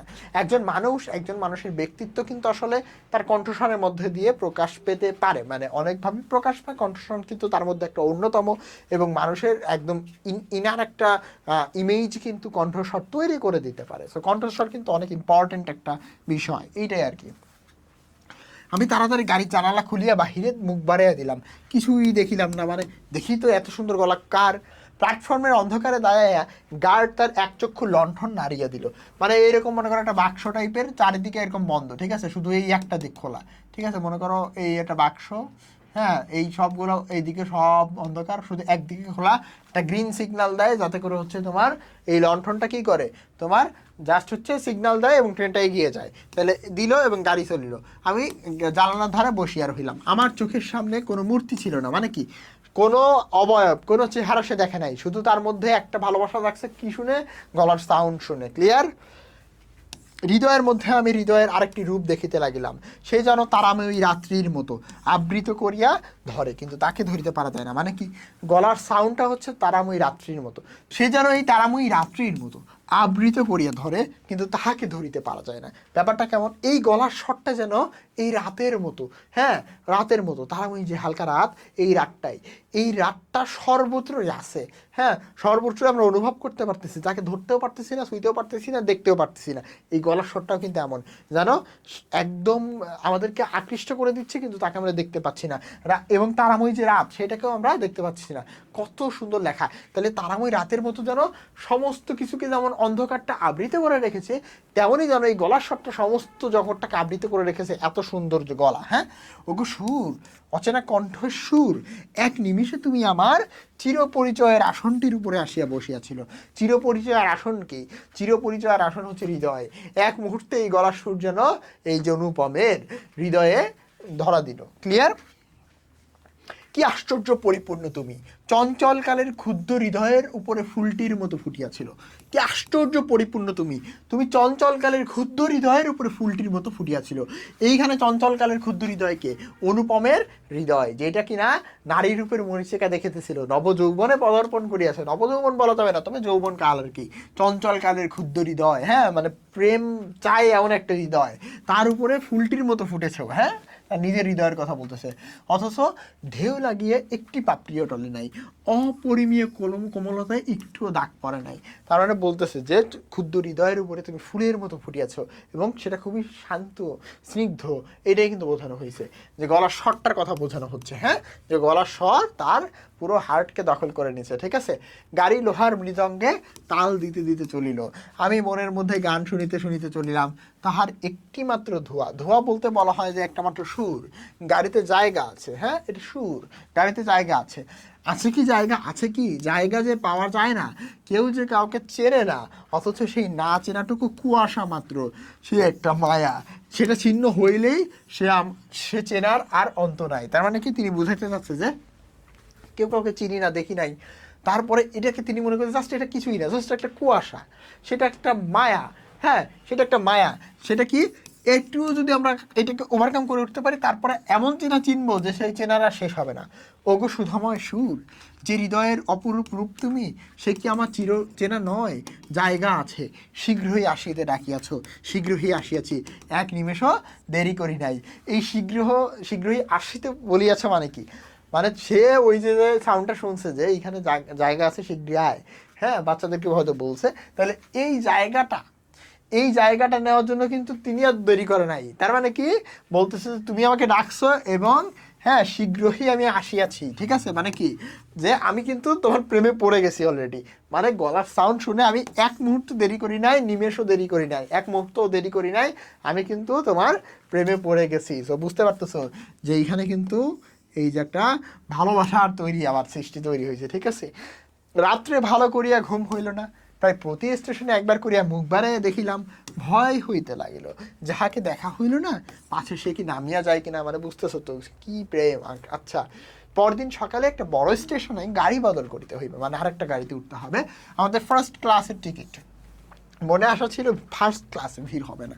নামিয়ে দেখি প্ল্যাটফর্মে সাহেবদের আটদালি দল মানে হচ্ছে পিওন, আটদালি দল আসবাবপত্র লইয়া গাড়ির জন্য অপেক্ষা করিতেছে। কোনো এক ফৌজের বড় জেনারেল সাহেব ভ্রমণে বাহির হইয়াছেন। 2-3টা মিনিট পরেই আসিল গাড়ি। বুঝলাম ফার্স্ট ক্লাসের আশা ত্যাগ করিতে হবে। মাকে লয়ে কোন গাড়িতে যে উঠি, মানে এগুলো গাড়ির ট্রেনের কামরার কথা বলছে, কোন গাড়িতে যে উঠি সে একটা বিষম ভাবনায় আমি পড়িয়া গেলাম। সব গাড়িতেই ভিড়, দাঁড়ে দাঁড়ে উকি মারিয়া বেড়াইতে লাগিলাম যে কোথায় একটু জায়গা পাই। এমন সময় সেকেন্ড ক্লাসের গাড়ি হইতে একটি মেয়ে আমার মাকে লক্ষ্য করিয়া বলিলেন, আপনারা আমাদের গাড়িতে আসুন না, এখানে জায়গা আছে। আমি তো চমকিয়ে উঠিলাম, সেই আশ্চর্য মধুর কণ্ঠ, সেই গানের ধোঁয়া, জায়গা আছে। ক্ষণমাত্র বিলম্ব না করিয়া মাকে লইয়া গাড়িতে উঠিয়া পড়িলাম। জিনিসপত্র তুলিবার সময় ছিল না, আমার মতো অক্ষম এই দুনিয়ায় আর নাই। সেই মেয়েটি কুলিদের হাত হইতে তাড়াতাড়ি গাড়ি টাড়ি নিয়ে বিছনা টিছনা নিয়ে, মানে গাড়িতে আমাদের বিছনা টিছনা নিয়ে আগায় দিল। আমার একটা ফটোগ্রাফ তুলিবার ক্যামেরা স্টেশনে পড়িয়া গেল, গ্রাহ্যই করিলাম না। মানে সে যে ট্রেন থেকে নেমে যাবে সেটা করে না, কারণ ওই মেয়েটা যে একটা প্রতি তার একটা আকর্ষণ তৈরি হয়েছিল। তারপরে কি লিখিব জানি না, তার মানে ওই যে মেয়ে, সেই মেয়ে একই মেয়ে, বুঝছো, আবার তাদেরকে ডাকছে। কি লিখিব জানি না, আমার মনের মধ্যে অখণ্ড আনন্দের ছবি আছে, তাহাকে কোথায় শুরু করিব কোথায় শেষ করিব, বসিয়া বসিয়া বাক্যের পরে বাক্য যোজনা করিতে ইচ্ছা করে না। এইবার সেই সুরটিকে চোখে দেখিলাম, তখনও তাহাকে সুর বলিয়াই মনে হইল। তাহলে কি তখনও তাকে সুর বলিয়াই মনে হইলো, মানে কি তখনও কিন্তু প্রেমটা আছে। খুব যে দেখতে খারাপ তা কিন্তু অনেক সুন্দর, বুঝছো, এটাই কিন্তু তিনি বলছে। মায়ের মুখের দিকে চাহিলাম, দেখিলাম তারও চোখেও পলক পড়িতেছে না, মানে বেশ সুন্দরী। কিন্তু মেয়েটির বয়স 16 কি 17 হইবে, কিন্তু নবযৌবন ইহার দেহ মনে কোথাও একটু ভার চাপাইয়া দেয় নাই। ব্যাপারটা কেমন দেখবা যে চঞ্চল মেয়েরা হুট করে একটা টাইমে 18-19 বছর হইলে একটা ভারিত্ব চলে আসে, একটা লজ্জা চলে আসে, ঠিক আছে, কাইন্ড অফ তারা হচ্ছে নিজেদেরকে সব জায়গা থেকে একটু লুকায়, বা হচ্ছে কিছুটা হচ্ছে খুব ফ্রাঙ্ক হইতে পারে না, হ্যাঁ এরকম একটা ব্যাপার স্যাপার এরকম হয়ে যায়, কিন্তু ভারিত্ব চলে আসে তাদের ভিতরে। ইহার গতি সহজ, দীপ্তি নির্মল, সৌন্দর্য সুচিতা অপূর্ব, ইহার কোনো জায়গায় কোনো জরিমা নাই, মানে কি কোনো বাধাবাধি নাই, মানে কোনো ভারিত্ব নাই, মানে খুব সিম্পল, খুবই সহজ সাবলীল, এবং তিনি খুবই ফ্লেক্সিবল একটা মেয়ে, ঠিক আছে, ওই রকম আর কি নবযৌবনে পদার্পণ করেছে, কিন্তু তার ভারিত্ব কোথাও আসলে নেই। আমি দেখিতেছি বিস্তারিত করিয়া কিছু বলা আমার পক্ষে অসম্ভব, এমনকি সে যে কী রঙের কাপড় পরিয়াছিল তাহাও আমি বলিতে পারিব না। আসল ব্যাপারটা কি, এই লোক কি আসলে রবীন্দ্রনাথের সাথে এই কাহিনী ঘটেছে কিনা আমার সন্দেহ হয়, কিন্তু হ্যাঁ বুঝছো, নাহলে কি এই জিনিস লেখা যায় এত গভীরতম চিন্তা করিয়া? হ্যাঁ এরকমটা কি হয়েছিল কি না আসলে জানি না। এটা খুব সত্য যে তার বেশভূষায় এমন কিছুই ছিল না যেটা তাহাকে ছাড়াইয়া বিশেষ করিয়া চোখে পড়িতে পারে, মানে তার ড্রেস আপে এত খুব বেশি জাঁকজমক ছিল না যে তাকে ছাড়াইয়া ড্রেসের দিকে মনোযোগ যাবে, মানে সে খুব সুন্দর, এটাই বোঝাচ্ছে বারবার। সে নিজের চাহিদাকে সকলের চেয়ে অধিক রজনীগন্ধার শুভ্র মঞ্জুরির মতো সরল বৃন্তটির উপরে দাঁড়াইয়া, মানে সকলের থেকে যেন শুভ্র অধিক সুন্দর রজনীগন্ধার যে শুভ্র মঞ্জুরি, মানে সাদা মঞ্জুরি, সেইটার মতো আর কি, হ্যাঁ যে যে গাছে ফুটিয়াছে সেই গাছকে একেবারে অতিক্রম করে উঠিয়াছে, মানে কি একদম গাছকে মানে ছাড়ায় খুব সুন্দর আর কি। সঙ্গে 2-3টে ছোট ছেলে মেয়ে ছিল, তাহাদিগকে লইয়া তার হাসি আর কথার কোনো অন্ত ছিল না, মানে শেষ ছিল না। তারা ওখানে ঠাট্টা হাসি ঠাট্টা করতেছিল আর কি। আমি হাতে একখানা বই লইয়া সেই দিকে কান পাতিয়া রাখিয়াছিলাম, যতটুকু কানে আসিতেছিল সে সমস্ত ছেলে মানুষের সঙ্গে ছেলে মানুষই কথা। তার বিশেষত এই যে তার মধ্যে বয়সের তফাৎ কিছু মাত্র ছিল না, কিন্তু ছোট ছেলেদের সঙ্গে সে অনায়াসে তিনি আনন্দে ছোট হইয়া গিয়েছিল। মানে তার যে ছোট বাচ্চা কাচ্চা ছিল কয়েকটা, তাদের সাথে আসলে খুব সাবলীলভাবে চানামুট খাওয়া বা যে কি কি বই টই পড়ে শোনানো ইত্যাদি ইত্যাদি ছিল। হ্যাঁ, সঙ্গে কতগুলো ছবিওয়ালা ছেলেদের গল্পের বই। হ্যাঁ, তাহার কোনোটার কোনো বিশেষ গল্প শোনাইবার জন্য মেয়েরা তাকে ধরিয়া পড়িল। এই গল্প নিশ্চয়ই তারা 20-25 বার শুনিয়াছে, কিন্তু মেয়ে কেন এত আগ্রহ তা তো বুঝলাম যে সেই সুধাকণ্ঠে সোনার কাঠিতে সকল কথা যেন সোনা হইয়া ওঠে। তার মানে গলা স্বরটা তার কাছে এতই ভালো লাগছে যেন প্রত্যেকটা মানে কথা যেন সোনার কাঠিতে একদম সোনা হয়ে ওঠে আর কি, এরকম একটা ব্যাপার স্যাপার। মেয়েটির সমস্ত শরীর মন একেবারে প্রাণে ভরা, হ্যাঁ, উচ্ছল। তার সমস্ত চলায় বলায় স্পর্শে প্রাণ ঠিকরিয়া ওঠে, মানে কি প্রাণে একটা দোলা দিয়ে ওঠে যেন। হ্যাঁ, মানে প্রাণের একটা ব্যাপার স্যাপার, মানে প্রচুর পরিমাণে এনার্জেটিক একটা মেয়ে। তাই মেয়েরা যখন তার মুখের সামনে গল্প শোনে তখন যেন গল্প নয়, তাকেই শোনে।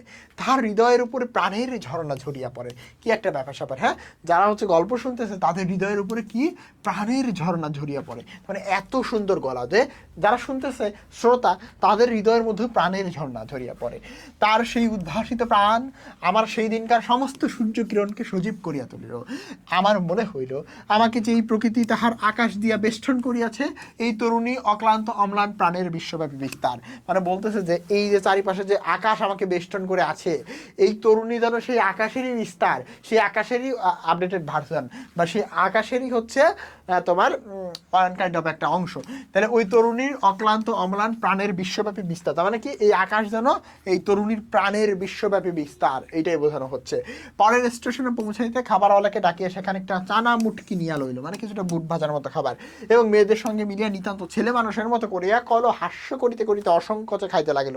মানে কোনো ব্যাপার না, তারা আসলে খুব বেশি কোনো দিকে মনোযোগ দিচ্ছে না মেয়েটা। আমার প্রকৃতি যে জানালা দিয়া বেড়া কেন আমি বেশ সহজে হাসি মুখে মেয়েটির কাছে এই চানা মুঠ একখানাও চাহিয়া খাইতে পারিলাম না। মানে ব্যাপারটা আছে কি, তার প্রকৃতি যে জাল দিয়া বেড়া, মানে কি তিনি তো আসলে তার ইচ্ছা করতেছে যে তার থেকে একটু চানা মুঠ চাইয়া খাই, কিন্তু তার প্রকৃতি মানে এটা তো আসলে সম্ভব না আমার, বোঝো তো একটু, তাই না? আমি সহজে তার কাছ থেকে কেন একটু চাইয়া নিতে পারলাম না, এটা নিয়ে তার অনেক দুঃখ। হাত বাড়াইয়া দিয়ে কেন আমার লোভ স্বীকার করিলাম না। মা ভালো লাগা এবং মন্দ লাগে দুইটার মধ্যে হচ্ছে দোমনা হয়ে আসিলেন। গাড়িতে আমি পুরুষ মানুষ, তবু ইহার কোনো মাত্র সংকোচ নাই, মানে লজ্জা টজ্জা নাই। বিশেষ করে এমন লোভীর মতো খাইতেছে, হ্যাঁ, সেইটা তার ঠিক পছন্দ হইতেছিল না। অথচ ইহাকে বোধ হয় বেহায়া বলিয়াও তার ভ্রম হয় নাই। তার মনে হইল এই মেয়ের বয়স হইয়াছে কিন্তু শিক্ষা হয় নাই, মা হঠাৎ কারোর সঙ্গে আলাপ করিতে পারেন না, মার মানে ক্যারেক্টারিস্টিক্স এরকম। হ্যাঁ, মানুষের সঙ্গে দূরে দূরে থাকাই তার অভ্যাস। এই মেয়েটির পরিচয় লইতে তার খুব ইচ্ছা হয়, কিন্তু স্বাভাবিক বাধা কাটাইয়া উঠিতে পারিতেছিলেন না। এমন সময় গাড়ি একটা বড় স্টেশনে আসিয়া থামিল। জেনারেল সাহেবদের একদল অনুষঙ্গী এই স্টেশনে উঠিবার জন্য উদ্যোগ করিতেছে, মানে উঠবে আর কি। হ্যাঁ, এর জন্য প্রস্তুতি নিচ্ছে। গাড়ির কোথাও জায়গা নাই, বারবার আমাদের গাড়ির সামনে দিয়ে তারা ঘুরিয়া গেল। মা তো ভয়ে আড়ষ্ট যে জায়গা থেকে উঠে যায় কিনা। আমিও মনের মধ্যে শান্তি পাইতেছিলাম না যে কি না কি হয়।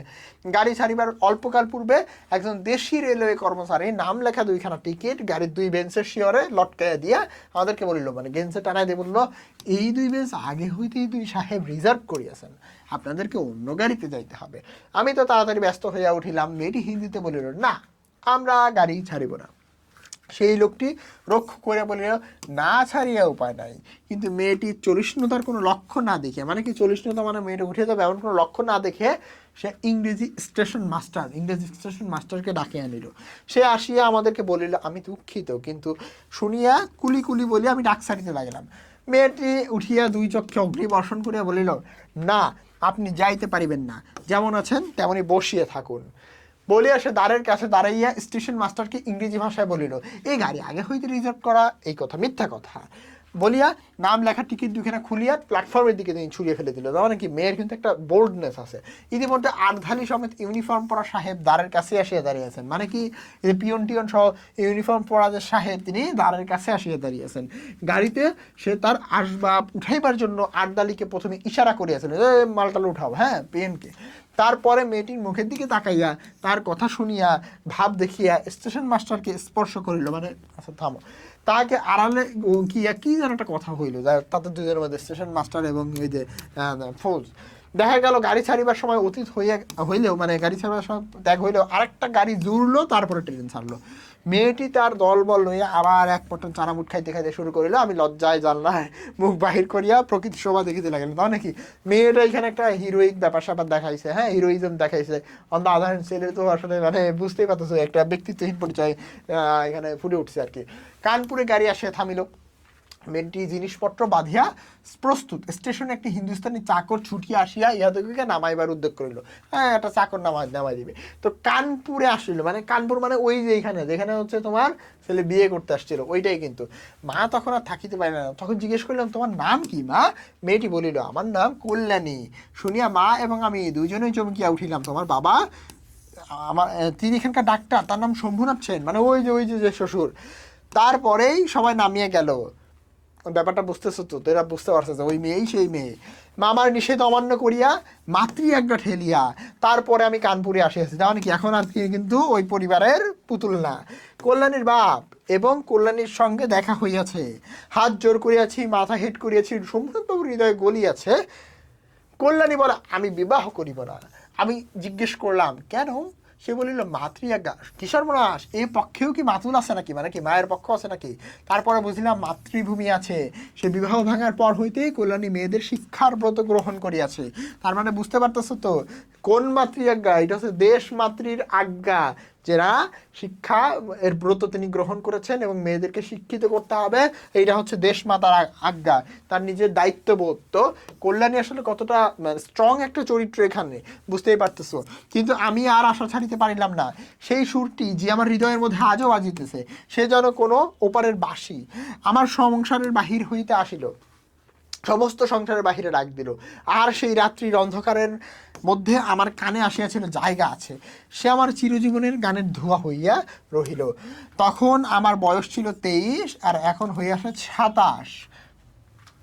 এখনও আশা ছাড়ি নাই, কিন্তু মাতুলকে ছাড়িয়াছি। মানে কি ওই যে মায়ের পক্ষ বা ওই যে ব্যক্তিত্বহীনতা ওইটা তিনি বাদ দিয়ে দিছে, কিন্তু এখনো তিনি আশা ছাড়ে নাই, মানে এখনো মেয়েটাকে পাওয়ার আশা তিনি করেন। নিতান্ত এক ছেলে বলে মা আমাদেরকে ছাড়িতে পারে না, মানে একটা ছেলে তাই মা তাদেরকে তেজ করে দেয় নাই। তোমরা মনে করিতেছো আমি বিবাহের আশা করি না, কোনো কালেই করি না। আমার মনে আছে কেবল সেই এক রাত্রির অজানা কণ্ঠের মধুর সুরের আশা জায়গা আছে, নিশ্চয়ই আছে, নইলে দাঁড়াবো কোথায়? তাই বৎসরের পর বৎসর আমি ওইখানে আসি, দেখা হয়, সেই কণ্ঠ শুনি, যখন সুবিধা পায় তার কিছু কাজ করিয়া দিই। আর মন বলে এই তো জায়গা পাইয়াছি। ওগো অপরিচিতা, তোমার পরিচয় শেষ হইল না, শেষ হইবেও না, কিন্তু ভাগ্য আমার ভালো, এই তো জায়গা পাইয়াছি। তোমার পরিচয় শেষ হইল না মানে কি, তোমার সঙ্গে বিয়েটা আমার হইল না, কিন্তু তবুও হচ্ছে কি আমি এই যে জায়গা পেয়েছি তোমার হৃদয়ে, আমি জায়গা পেয়েছি। তার মানে কি এইখানে অনুপম প্রথমত কি একটি ব্যক্তিত্বহীন চরিত্র বিয়ের সময় গিয়ে তার মামার যে মানে এক ধরনের নিম্ন মন মানসিকতার পরিচয় দেয়, তারপরে কি বিয়ে ভেঙে যায়, তারপরে কি তীর্থ ভ্রমণে বের হয় অনুপম, তাই না? এবং তার মা, সেখানে আবার একটা মেয়েকে তাদের ভালো লাগে ওয়ান কাইন্ড অফ। তারপরে জানতে পারলো এই হচ্ছে সেই মেয়ে যার সাথে অনুপমের বিয়ে ঠিক হয়েছিল এবং বিয়ে ভেঙে দিয়েছিল কন্যার পিতা বিয়ের আসরে। তারপরে কি হলো, আবার কিন্তু কনভিন্স করছিল শম্ভুনাথ বাবুকে, মেয়ের বাবাকে, কিন্তু কল্যাণী বলল আমি বিয়ে করব না, কারণ আমার মাতৃ আজ্ঞা রয়েছে। তিনি দেশ মাতৃকার সেবায় হচ্ছে নিজেকে নিয়োজিত করেছিলেন। তারপরে কি দেখা গেল, তারপরে দেখা গেল কি যে তিনি ওইখানে থেকে গেলেন এবং তার হয়ে হেল্প করতেন, এবং সেক্ষেত্রে দেখা যাচ্ছে এইটাকেই তিনি মনে করলেন যে তিনি কল্যাণীর হৃদয়ে জায়গা পেয়েছেন। এইটাই আসলে তিনি নিজেকে মনে করেছেন যে কল্যাণীর হৃদয়ে এভাবেই তিনি জায়গা পেয়েছেন, এই যে তার কাজে হেল্প করতেছে, তার এই যে বিভিন্ন ক্ষেত্রে তার কথা শুনতেছে, হ্যাঁ, বা হচ্ছে তার যে সুন্দর কণ্ঠ সেইটাকে তিনি প্রায় শ্রবণ করতেছে। তো এইভাবেই আসলে এই গল্পটা শেষ হয়। এই জন্যই আমি প্রথমে তোমাদেরকে বলেছিলাম যে এই গল্পের নায়ক হচ্ছে অনুপম, কিন্তু নায়িকার নায়ক কখনোই তিনি হয়ে উঠতে পারেননি। ভবিষ্যতে কি হয়েছিল সেটা আসলে আমাদের আর অজানা।